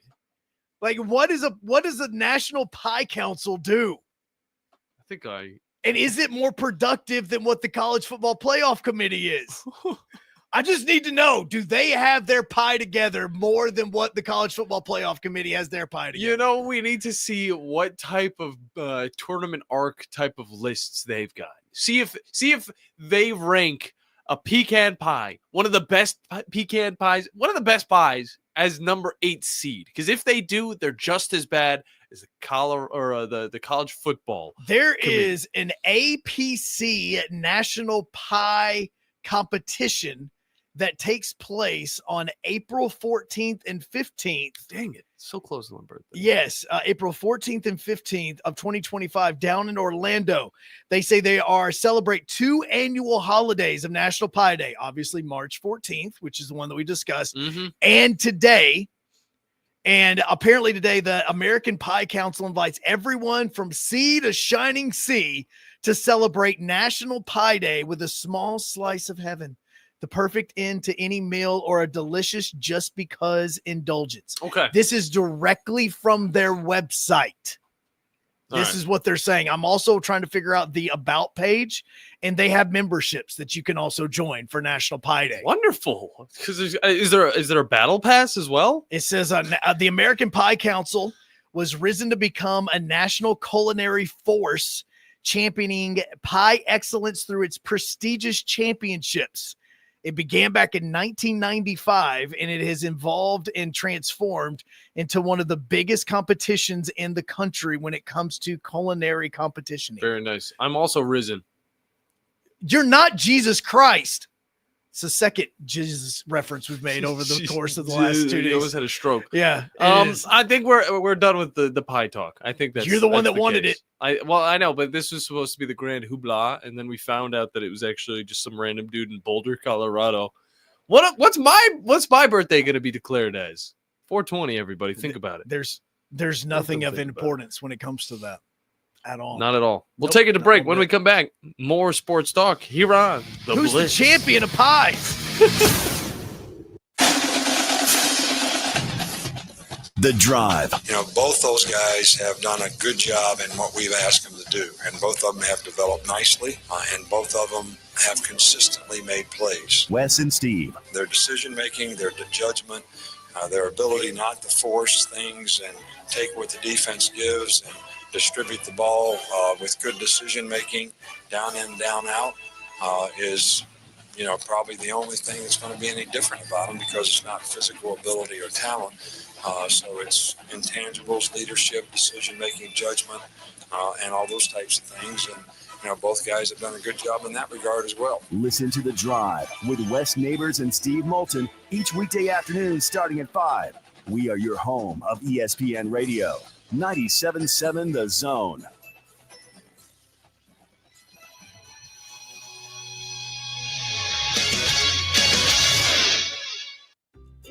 Are you trying to find a new house?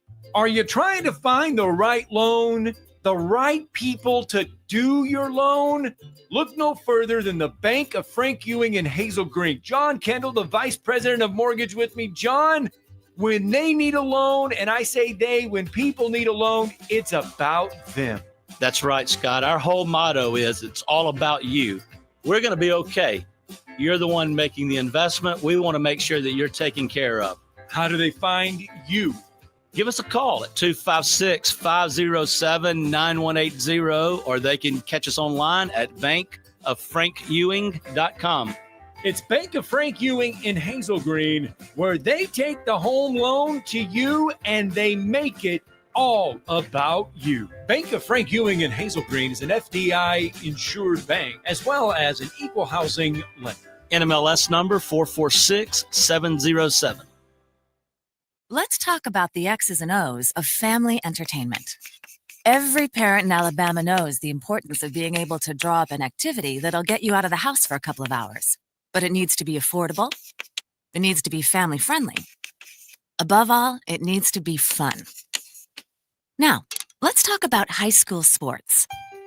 Bang for your buck, school sports provide the perfect game plan for your family. You'll enjoy all of the drama and excitement competitive sports offer. You'll be supporting the future leaders of our community in a meaningful way.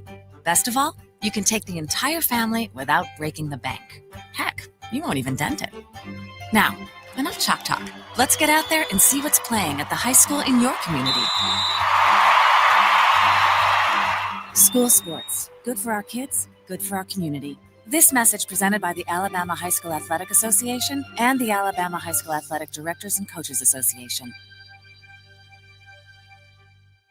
You ain't nothing but a dog, player, I get it.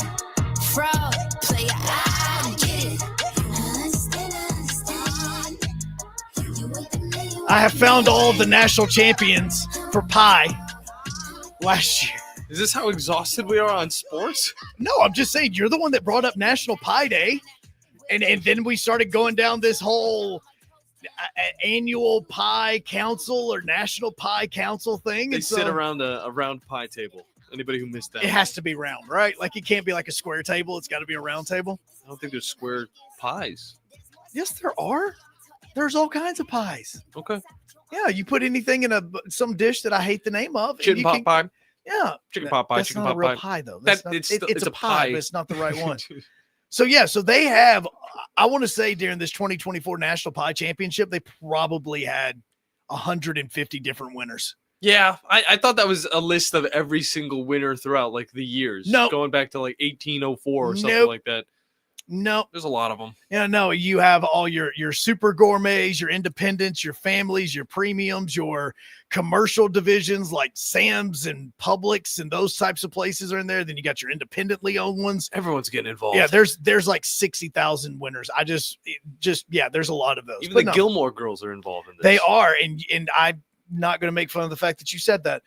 There's a banana cream pie that won for the in that. Yeah, no, those are all sorts of kinds. So almost every type of pie, apple crumb, citrus. What is a citrus pie? I think it's just very limey, I mean, it is what it is, like a key lime pie almost. They have silk cream, they have pears, they have apple, fruit and berry, all those types of pies. Very nice, very nice. Honestly, I think probably more people watch this than actually watch the national championship game. Oof. You know what though? I mean, is it wrong to say that? I don't know if it is. No, I mean, no, it's definitely wrong because I don't think millions of people are still tuning in to, of course, a pie tournament that we just learned about. You, on the other hand, you're looking at this thing and you're thinking, well, there's less millions people watching Ohio State versus Notre Dame, and there's got to be a reason why. Well, no, and I think that the biggest surprise of this has to do with the fact that it was Ohio State and Notre Dame. Like, you know what I'm saying? It's like big names. Yeah, like this wasn't like it was Boise State and Arizona State playing for the national championship. Like, you know what I'm saying? Yeah, like Greg Sankey would definitely pull out that whole that Big Ten contract like, thing. Again, like it's not one of those. And for a lot of people that don't know about this, because it kind of dropped yesterday, but again, I think that a lot of us have kind of taken like a little bit of a sports kind of hiatus for a few days just to kind of decompress. 22 million people ended up watching the national championship game on Sunday or on Monday. It sounds like a ton of people because it really kind of is. Yeah. Like, 22 million people sit down. But if you put it into comparison of the Super Bowl has over 100 million people that watch. Exactly. I see those eyes. Super Bowl different, though. It's different. You got the commercials, too. You don't have that on the national championship. No, and, their halftime show is actually live, and it's not pre-recorded on top of a roof. I mean, hey. Trash. Yeah. Oh, no, Travis Scott's going to be here. And they even showed him on the sidelines like he was getting ready to perform. Yeah, no, you didn't even really perform on that. That was a 12% decline from last year's game between Michigan and Washington, which was 25.1 million people. Which was even weirder of a matchup. Absolutely. And again, I know that you had more of a West Coast feel because of Washington. But again, Notre Dame fans and Ohio State fans are everywhere. Mm-hmm. So it's not as if you were kind of cutting off, like it wasn't like it was a Boston College where literally, unless you're in the New England area, you don't care anything about Boston. Yeah. But this was the 22.1 million was one of the fifth least watched national championship games in the BCS/college football playoffs era. And the amount of time that they had to prep this whole thing, to sponsor it, to show us all of these other games. I mean, technically, if you think about it in a way, every single game leading up to the national championship was just one big advertisement. No, it was. If you would have done it right, it would have actually absolutely been one of those things. Now, so here are some of the lowest rated college football national championship games in history. Can you guess what the lowest rated one was? In history? In history. Are we talking the playoff era, or are we talking We're about talking history? BCS/national, like college football playoff era. Joe, I'm good at guessing, bro, but I don't have the list pulled up or No, nothing. I'm going to give you a hint. It is a national championship that we have talked about in the last 48 hours. It has been mentioned on this show multiple times. Alabama, Ohio State. That is actually number 2. Alabama, Ohio State 2021 national championship game for the 2020 Let season. me re-up. 19.1 million viewers. Georgia, TCU. Georgia, TCU was the worst national championship game based on views this era. 17.2 million people. It also doesn't hurt the fact that Georgia scored like 6 times in the first 10 minutes of the game to basically make this a blowout. Yeah, that's the reason I was at Planet Fitness watching this game. Yes. Now, the other 2 of the 5, because I just said that the game from Monday night was one of the 3 or one of the 5 lowest, were in the BCS era. Okay. Now, both of those obviously were after you were born. God, it sounds so weird. I feel like I'm talking to a toddler. It would look, man, I know, but you were born in 2000. This is weird. Okay. There are millionaires that are born in 2000. Yeah, I know. And neither one of us are one of them. Especially you. You know, Aiden Ross, that one makes me feel so sad every single time I hear about it. two of the national championship games in the BCS era are a part of this list. Do you know what those 2 are? No, I have no idea. All right, one of them was the one that a lot of people around here remember because it was more about the team that wasn't in it than who was, and that is the 2005 Orange Bowl between USC and Oklahoma after the 2004 season, because Auburn was undefeated and they literally never had an opportunity to get in because USC and Oklahoma went undefeated the entire season. They had 21.4 million viewers. The 4th lowest national championship game in the BCS/college football playoff era was the 2002 Rose Bowl between Miami and Nebraska. I can understand it. Arguably has one of the greatest college football teams ever involved in it, but also Nebraska got absolutely obliterated. I mean, absolutely destroyed in that one, because that was one of the ones that I was probably one of the first times that I actually was paying attention to the college football national championship. Like, I'd paid attention to, oh, hey, this game is on. But it's the first time that I had a buddy that was saying, this game, you need to be paying attention to. Like, we are going to do it. I don't care what we're doing tonight. Watching this game is going to be part of it. Mainly for Ray Lewis. He's pretty good too. Oh no, if you go through the list of players from that Miami team that was a part of this, look, the touchdown scored, Andre Johnson scored one, as well as Jeremy Shockey scored one. Damn. Andre scored a second one as well. Like, those are just the players that actually scored touchdowns in this game. If you go back and look at all the players that were in this from this 01 Miami Hurricanes team, it was absolutely crazy at the talent. Well, I'm more focused on the defensive side of the ball. And the defensive side's the reason behind that. Yep. Of course, you think of Julius Peppers as well. I mean, this guy. Oh no, you can keep going. The amount of talent. I'm just going to stop at Julius Peppers. That's all you need to know. So at the half, the game was 34-0, Miami over Nebraska. Nebraska would end up scoring 2 touchdowns in the 3rd and 4th quarter, but the game ended up being 37-14. Miami was basically just killing the clock after that. Like, it was absolutely a destruction early on in that game. But that was the 4th lowest total with the 21.6 million. And then you have the one that happened on Monday night, 22.1 million viewers. Why? That's a simple question. Why? Again, talking about conspiracy theories and overreactions and everything else that we watch. This is proof of what we were just talking about how when this game took place, and we even kind of said it on Monday, oh yeah, this game's happening.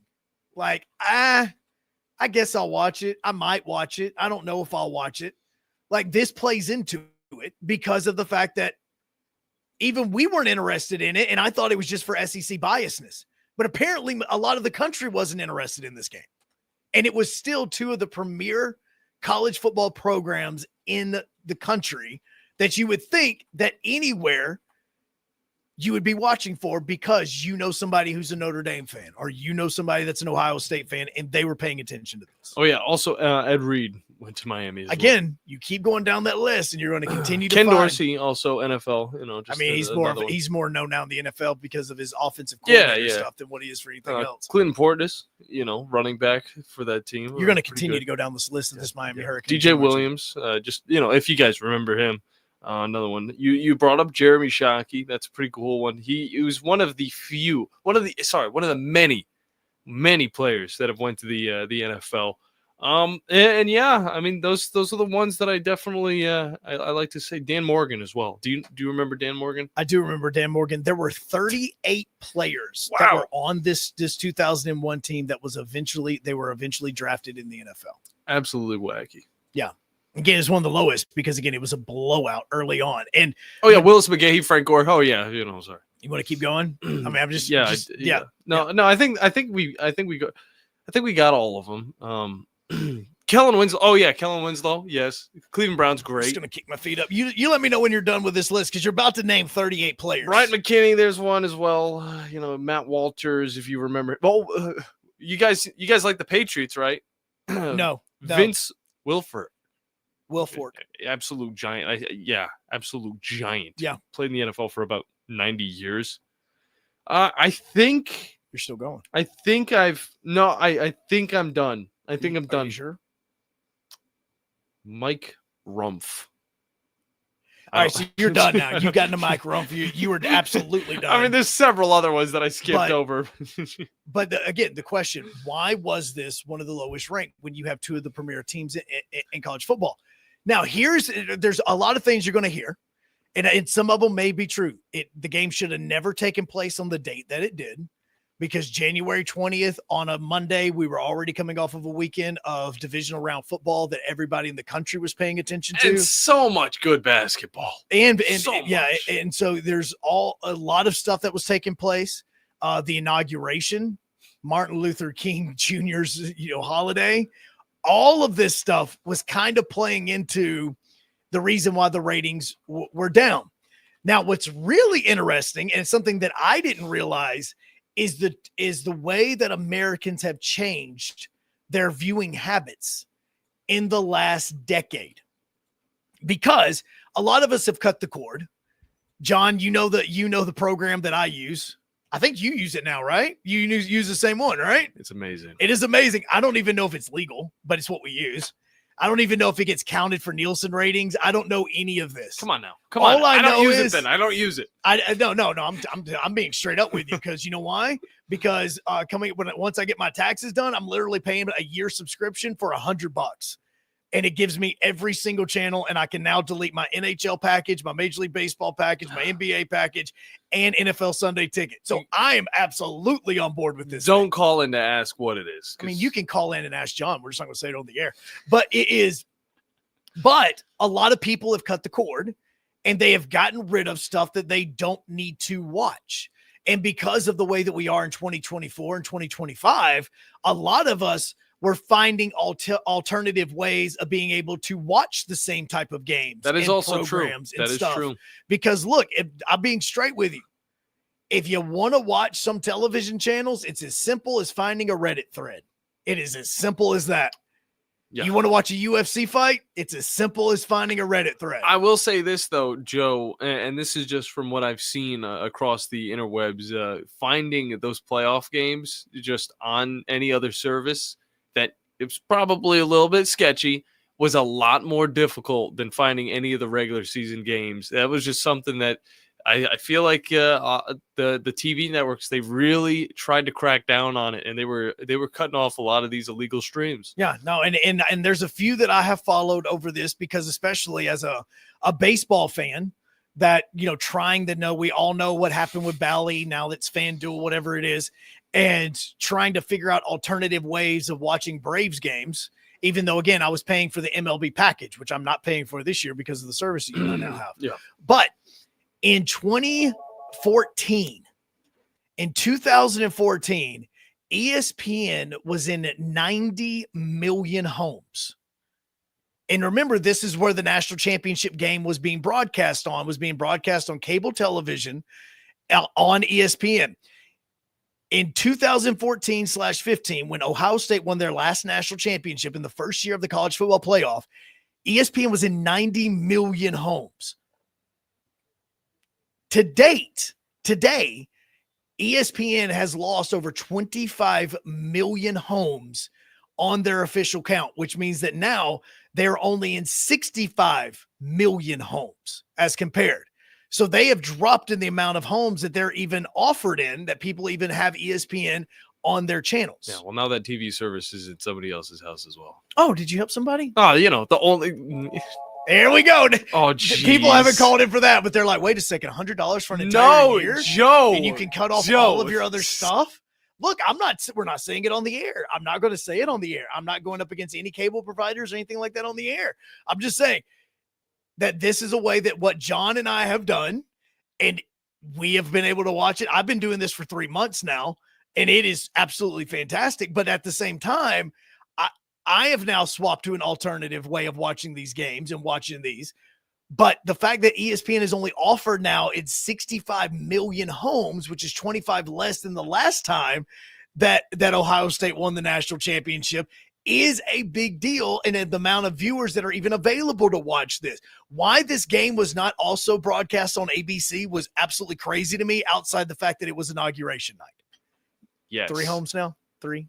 Just 4? Two. Two, Yeah, two more? Just 2. 2 more? Okay, just curious. I'll just make sure I stay muted whenever you're conversating about it again. Did you finish up? I don't know. I was I was saying that and I know you're on the phone. Apparently now John is about to help a lot of Americans. What am I, a telemarketer? Yeah, you are. Trust me, it's saving money. Okay, especially when people are paying $200 a month for cable, I can and understand all of their other programming. understand Yeah, I get the reason why we're like, wait a second, hold up. What is this service that you're talking about? Okay. But what I was saying was when Ohio State won their last national championship in 2014-15, ESPN was offered and was in 90 million homes. On Monday night, when the game happened, ESPN was only in 65 million homes. That means there's only 65 million that was even available to turn that on. Well, there's a reason why they're having to cut a lot of costs by getting rid of almost every single person. Right.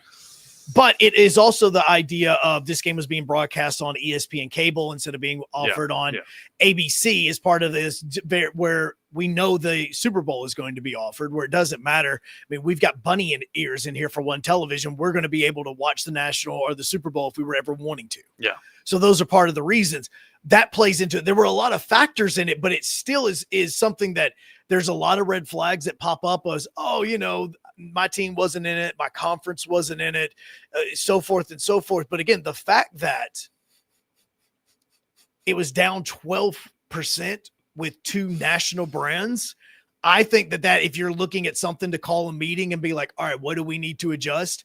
That to me would be part of the answer.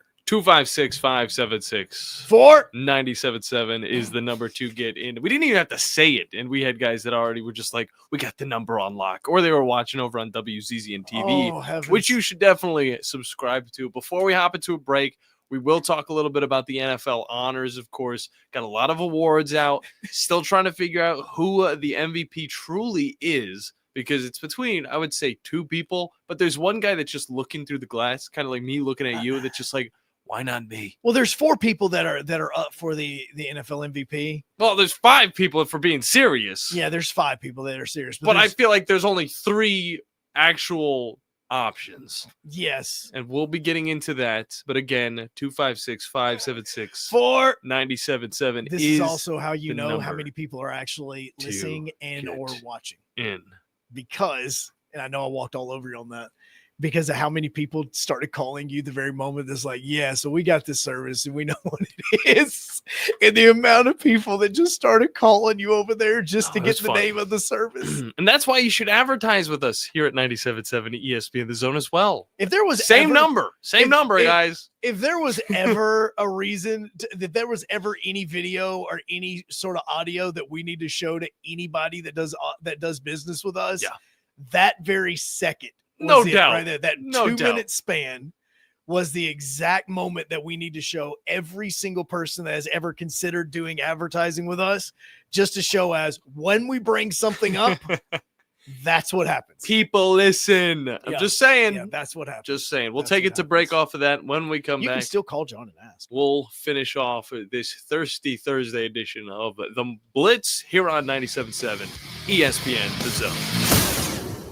The state's largest orthopedic group is growing to meet the needs of the patients in our community. The Orthopedic Center has long been the most trusted name in orthopedics in North Alabama. So as our area continues on the fast track, so does the need for premier orthopedic care anywhere and anytime you need it. TOC is proud to announce the opening of our new locations in Albertville and Hampton Cove, along with the grand opening of our newest office in Decatur. These clinics will offer the same high-quality orthopedic care you have come to associate with TOC, with the convenience of being closer to home. As a patient, your time is your most precious asset, and we recognize that at TOC. That's why we are also proud to announce the opening of our urgent ortho clinics to handle those bumps and bruises that need prompt attention. These clinics are available to care for acute orthopedic injuries with no appointment necessary. With 38 physicians, 20 centers of excellence, and now more than a dozen locations to serve you, TOC will continue to be the name you turn to for the best orthopedic care at the right time. Visit our website at visittoc.com for more information.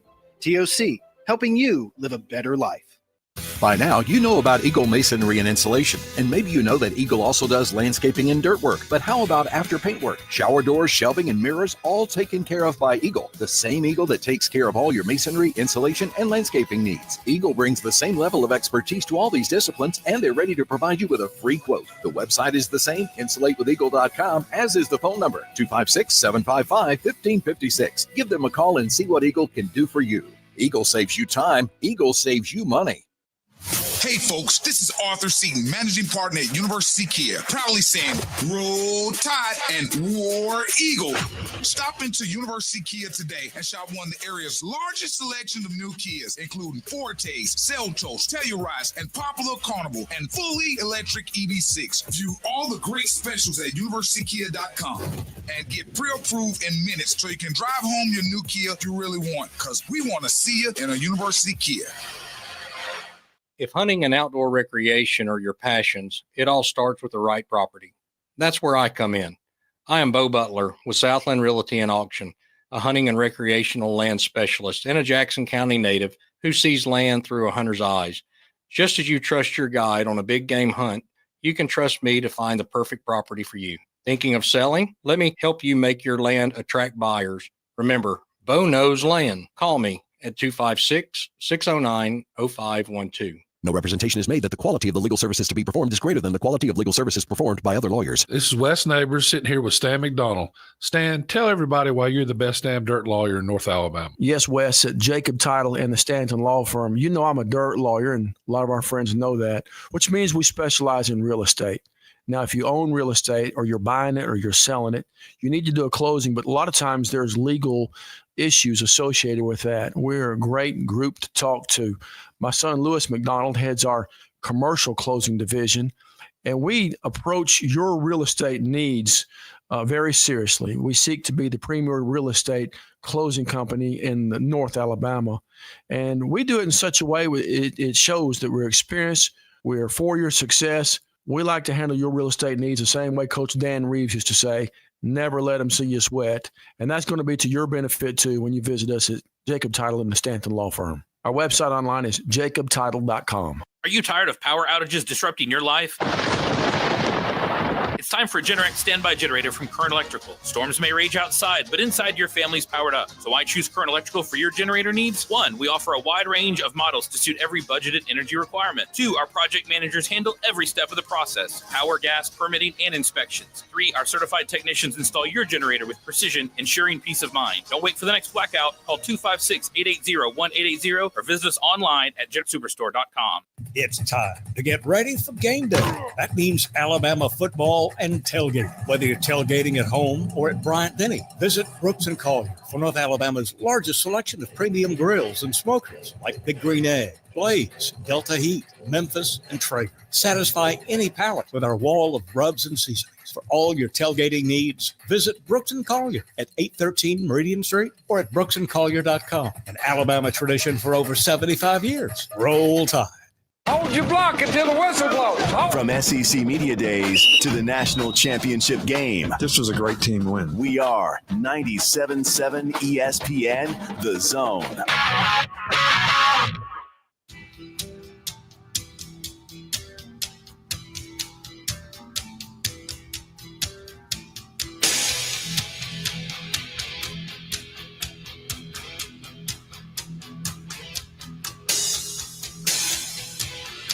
I feel like we need to put a disclaimer out. The Blitz, Joe Hunk, and John Abraham are not responsible. we don't. I mean, you're signing up for something that two random guys. Look, no. You First can off, trust it does us. work. Okay, like I will say, it does work. But I've been on the service for about half the football season, and so that's the only reason I was like, hey, look, I know this.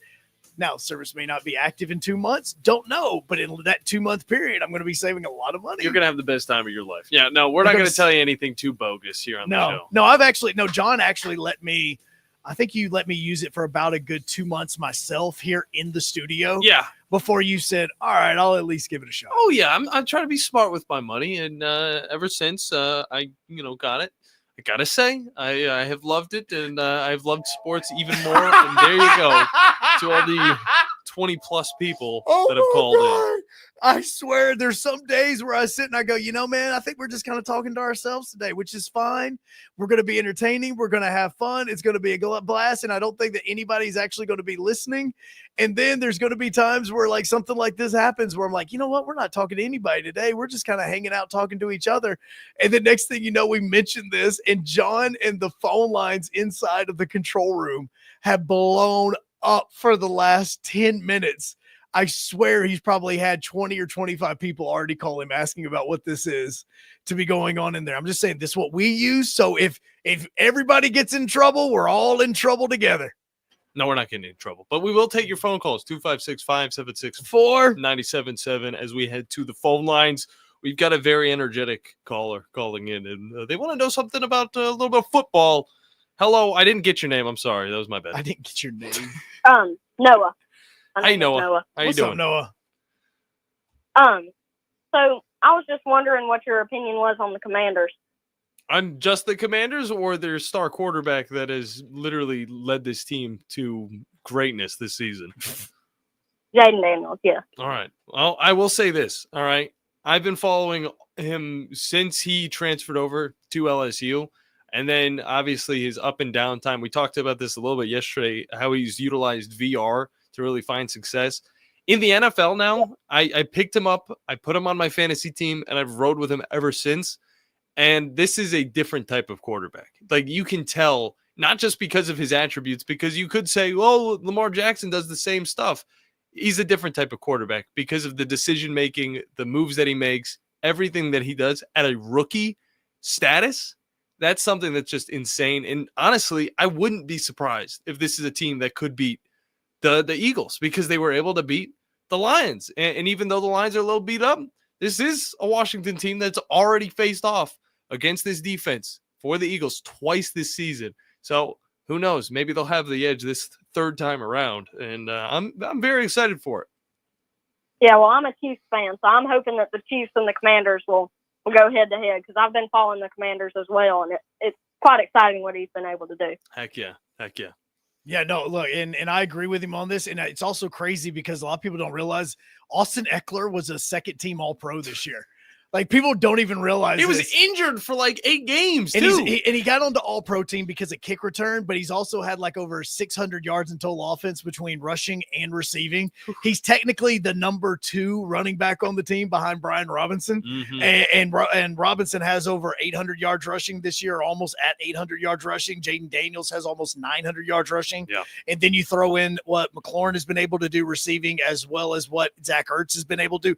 The offense itself is absolutely fantastic. And I think that that's another reason where everybody's already counting the Eagles into the Super Bowl. Why I sit here and just go, all right, hold on just a second, because this is the third time that these teams are seeing each other. Yeah. Like, it's not like they're seeing each other for the first time and they have no idea what the other one is going to scheme against. They've already schemed against each other twice so far in this season. Yeah. Well, I mean, not only that offense, they also have Jonathan Allen on the defensive line, which is amazing. And Bobby Wagner. And Bobby as well. Wagner, who had like 175,000 tackles this season. I look at that guy's arms and I'm already terrified. Exactly. Yeah. That's not what I'm doing when I see his arms. I'm screaming. I'm scared. And then and Jeremy Chin also had over 100 yards tackling so far this year. 100 yards tackling. Yeah, 100 yards tackling or 100 tackles. Dante Fowler, the man that we literally totally forgot about between all the bad teams that he's played on, had 10 sacks this year. Yeah. It's ridiculous. It's a ridiculous team. And the defense, it started out slow, and look at what it's done. It's picked up. It is stood up to the competition, but we appreciate that call, Noah. Yep, I listen to y'all every day. It's just amazing to be able to finally catch this home run. Heck yeah, dude. Well, no, we appreciate it, have a good day. and you can always hop in anytime you want. Good stuff from Noah. I want to look over now, because obviously this is a perfect transition, a perfect segue to the NFL honors, something that we wanted to get into all show, but of course we talked about pie instead. But we do. That's on you, my friend. Hey, and it was a great conversation because we learned about the council. Again, maybe they could also work for the committee over in the college football playoffs. They make changes probably quicker than So what the committee would. we got the MVP award, I would say, is definitely the one that a lot of people are watching. And Joe, you threw out, there's a few people thrown in there. Josh Allen, Lamar Jackson, and Saquon Barkley. Those are the 3 that I'm looking at that I think are probably at the top of this list.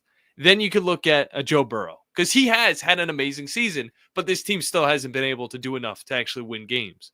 And then you got Jared Goff. 4 of the 5 that are in for the NFL honors are still or were playing in the division round.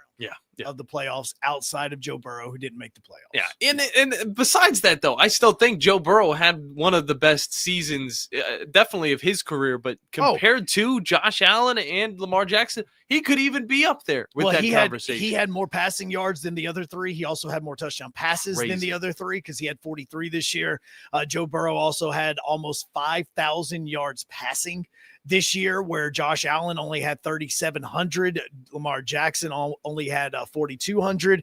And then Jared Goff had a little under 4,700 passing yards so far this year. Then obviously you put in Saquon Barkley, the who running rushed back for 2,000 yards and chose to sit out the last game of the regular season instead of breaking the NFL rushing record. And also is like one of the most selfless players in the entire league, as you saw a few weeks ago. I think it might have been last week they were playing. Yeah, it was against the Rams. And on that last play, he could have went the distance. He could have added even more yards to the stat book. He just went down, though, because he knew that this team was able to waste the clock, finish out this game without injuring anybody on his team or, of course, the opposing team. Well, in Lamar Jackson, if you're looking at the passing yards alone, that's only half his game. I mean, the man was also almost 1,000-yard rusher himself. Wild. He had like a 915 yards rushing just by himself. Josh Allen is the one that led all 4 of those guys. I say 4 because Saquon Barkley obviously had a number of rushing touchdowns, but Josh Allen had 12 rushing touchdowns. And look, this is where Sunday is going to play into this. There's one thing of having a tush push with Jalen Hurts. Like, man, you can have a tush push with him and it's going to be effective. We've seen it numerous times, but there's another one of having a tush push with Josh Allen and the size that he is. This is the reason why I was shocked that the Ravens didn't try this with Derrick Henry. Yeah. Like, I genuinely was surprised that you didn't have Derrick Henry with, an offensive lineman behind him running pushing him up there when it comes to a tush push. Yeah, but and that was because of the way Josh Allen scored a lot of those touchdowns. No doubt. And we've got a lot more of these awards to go through, and we'll probably finish out with a lot of them tomorrow. But the next one I want to go to, because Saquon Barkley is probably not going to win the MVP, and that's going to suck, but it's probably not going to happen. Josh Allen's been a beast. And on top of that, he also beat Lamar Jackson, which is the only way that I'm thinking, why Josh Allen's going to win it. Joe Burrow, Lamar Jackson, Saquon Barkley, Derrick Henry, and Jamar Chase for Offensive Player of the Year. I think Saquon Barkley is going to lose out on the MVP, and then it's going to be between – it sucks because Lamar Jackson's here as well. Lamar Jackson, Saquon Barkley, or, of course, Derrick Henry. No slouch to Jamar Chase because he was the best wide receiver, I would say, throughout the entire NFL. But Derrick Henry? Are we gonna be close with this one? Derrick Henry or Saquon Barkley, Joe? What are you thinking? Gosh, I know you got a little bit of love towards one of them. I don't have a little bit of love toward him. Literally, I love that man. He turns around, it's got 22 on it. Seriously, yeah. You want to see this? It's right here. All right. Talking about my son and what he did in his shorts. You should see me when Derrick Henry was running towards me that one time. It was probably about the same result. And so, no, I love Derrick Henry. I would still say that if we're going Offensive Player of the Year in this, I honestly would still go Joe Burrow. And I feel like Joe Burrow's season, even though the team did not make the playoffs, which is crazy to say, the reason they didn't make the playoffs was because of the defense, not because of the offense. And that's crazy to think about because they do have Trey Hendrickson on their squad. Yes, but the season he had and how important he was to that Bengals team, that's the reason why I would give him Offensive Player of the Year. Honestly, even with Derrick Henry, I still say that I would put Lamar Jackson in front of him. It's very similar to like the Travis Hunter debate with Shedeur Sanders. I think Sanders should have been a Heisman candidate, but because everybody loved Travis because he played two positions, Shedeur didn't even get considered. But if you look at Shedeur's numbers around college football as compared to other quarterbacks, he should have been considered in that. No doubt. So I honestly, Offensive Player of the Year, I actually would say that it would be Lamar Jackson. Then we got Defensive Player of the Year, and then we get into the rookie battle, which I'm very much looking forward to. We'll continue this conversation after our 22-hour break, but look forward to the Tom Abraham Show with Joe Hunk as well, here on 97.7 ESPN The Zone, as well as look forward to all of the action we got going on throughout the airways. Check us out over on the socials, and we'll see you next time. Hi, my name is Dan Aldridge. I'm here to let you know about the Aldridge Law Firm and the soon-to-be-announced Legal Town Center. I've been practicing law in Alabama since 1984, and I also practice in Tennessee. And I'm from North Alabama, and I'm here to represent you and take care of your legal needs. For many of us, hiring an attorney is not high on the priority list, and maybe a little scary. But it's something that we all need at some point. So by all means, do your homework. And if you need representation for car accident, wrongful death, medical malpractice, nursing home abuse, or estate planning, or any other matter, just give us a call at 256-534-3188. And you can email me at Dan, that is Dan at danaldridgelaw.com. Dan at danaldridgelaw.com. God bless America. No representation is made that the quality of legal services to be performed is greater than the quality of legal services performed by other lawyers. You'll love the expanded wine selection at Liquor Express. From special occasion